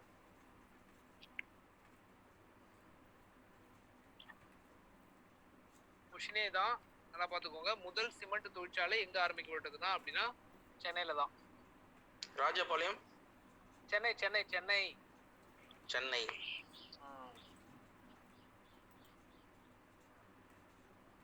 மெட்ராஸ். எஸ், மெட்ராஸ் 1904. இந்தியாவிலேயே ஃபர்ஸ்ட் சார்? இந்தியாவிலே ஃபர்ஸ்ட் சென்னையில தான் ஆரம்பிச்சிருக்காங்க 1904ல. ஃபர்ஸ்ட் சிமெண்ட் தொழிற்சாலை. பேப்பர் எங்க ஆரம்பிச்சிருக்காங்க? First paper industry of India. Pugalur. No. West பெங்கால்ல சோரம்பூர் என்ற இடத்துல 1812ல ஆரம்பிச்சிருக்காங்க. 1812ஆம் ஆண்டு சோரம்பூர் என்ற இடத்துல மேற்கு வங்காளத்துல. பருத்தி தொழிற்சாலை, பருத்தி காட்டன் 1854ல சார். 1854 இல்லாம 1818ல ஆரம்பிச்சிருக்காங்க கொல்கத்தால, போர்ட் கிளாஸ்டர் என்ற இடத்துல. சணல் தொழிற்சாலை, சணல் 1855 சார், கொல்கத்தா. எஸ், ரிஷ்ரா என்ற இடத்துல. கொல்கத்தால ரிஷ்ரா. அக்லி ஆற்றங்கல். எஸ், ஹக்லி ஆற்றங்கரை. சர்க்கரை ஆலை, சுகர் ஃபேக்டரி ஃபர்ஸ்ட் எந்த ஸ்டேட்னு சொல்லுங்க. ஊர் சொல்லல, ஸ்டேட் தான் போட்டிருக்காங்க. பீகார்ல ஆரம்பிச்சிருக்காங்க 1900ல. இதெல்லாம் தெரிஞ்சுக்கோங்க. சரி, இந்தியாவின் வங்கி தலைநகரம் எது? இந்தியாவின் வங்கி தலைநகரம் சார், பருத்தி நூற்பு ஆலை வந்து பாம்பேல 1854 தான் சார் கொடுத்திருக்கு. பருத்தி தொழிற்சாலை, நூற்பாலை இல்ல. ஓகே. பருத்தி தொழிற்சாலை வந்து கொல்கத்தால, நூற்பாலை நீங்க பாம்பேல. ஓகே சரிங்களா? சொல்லுங்க. இந்தியாவின் வங்கி தலைநகரம்.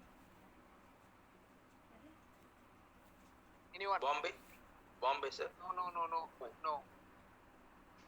வங்கி தலைநகரம் சென்னை தான். இந்தியாவின் வங்கி தலைநகரம் சென்னை. சரிங்களா? இந்தியாவின் டெட்ராய்ட் நகரம். Detroit of India. Hyderabad. Chennai தான், அதுவும் சென்னை தான். ஓகேங்களா? வங்கி தலைநகரமும் சென்னை தான், டெட்ராய்ட் ஆஃப் இந்தியாவும் சென்னை தான். ஓகேங்களா? அடுத்தது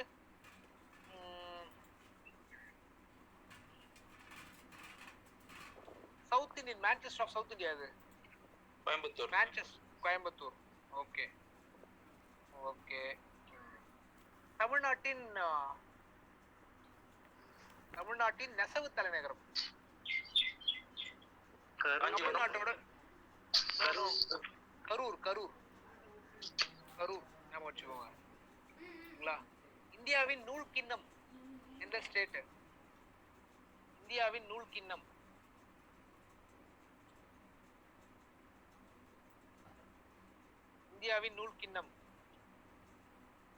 தமிழ்நாடு தான்.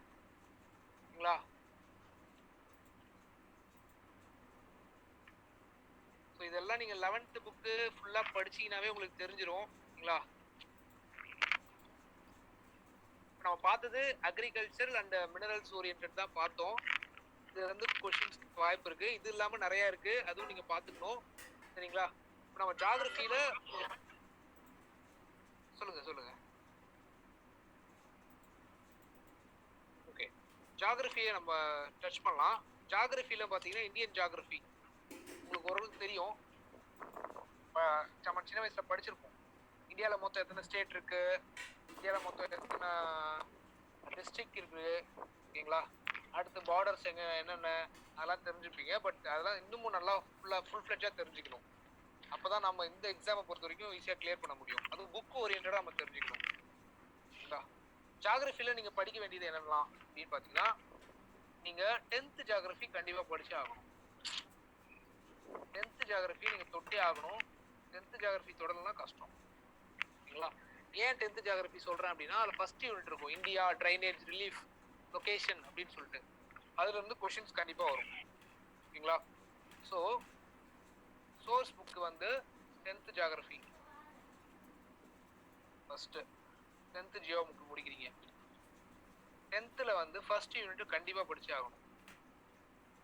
அதுதான் இந்தியாவை பத்தி ஃபுல்லா போட்டிருப்பாங்க. என்னெல்லாம் போட்டிருப்பாங்க அப்படின்னா, அதோட லாட்டிடியூட் என்ன, லாங்கிடியூட் என்ன, அது எந்தெந்த ரேஞ்சஸ்லாம் பக்கத்துல இருக்கு, ஏன் அதை சப்கான்டினென்ட் சொல்றாங்க, அடுத்து அந்த ரேஞ்சஸ் பேர் எல்லாம் என்ன, major division of physiographic division என்னென்ன. For example northern mountains, northern plains, peninsular plateau, coastal plateau, islands, இதெல்லாம் என்னென்னு பார்த்துருக்கோம்.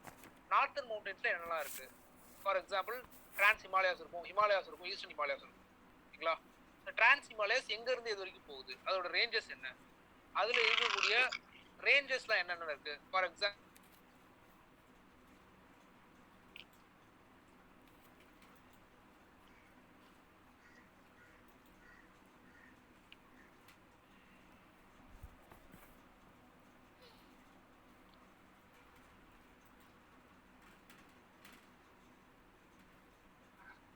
சார் வாய்ஸ் கேட்கல சார்.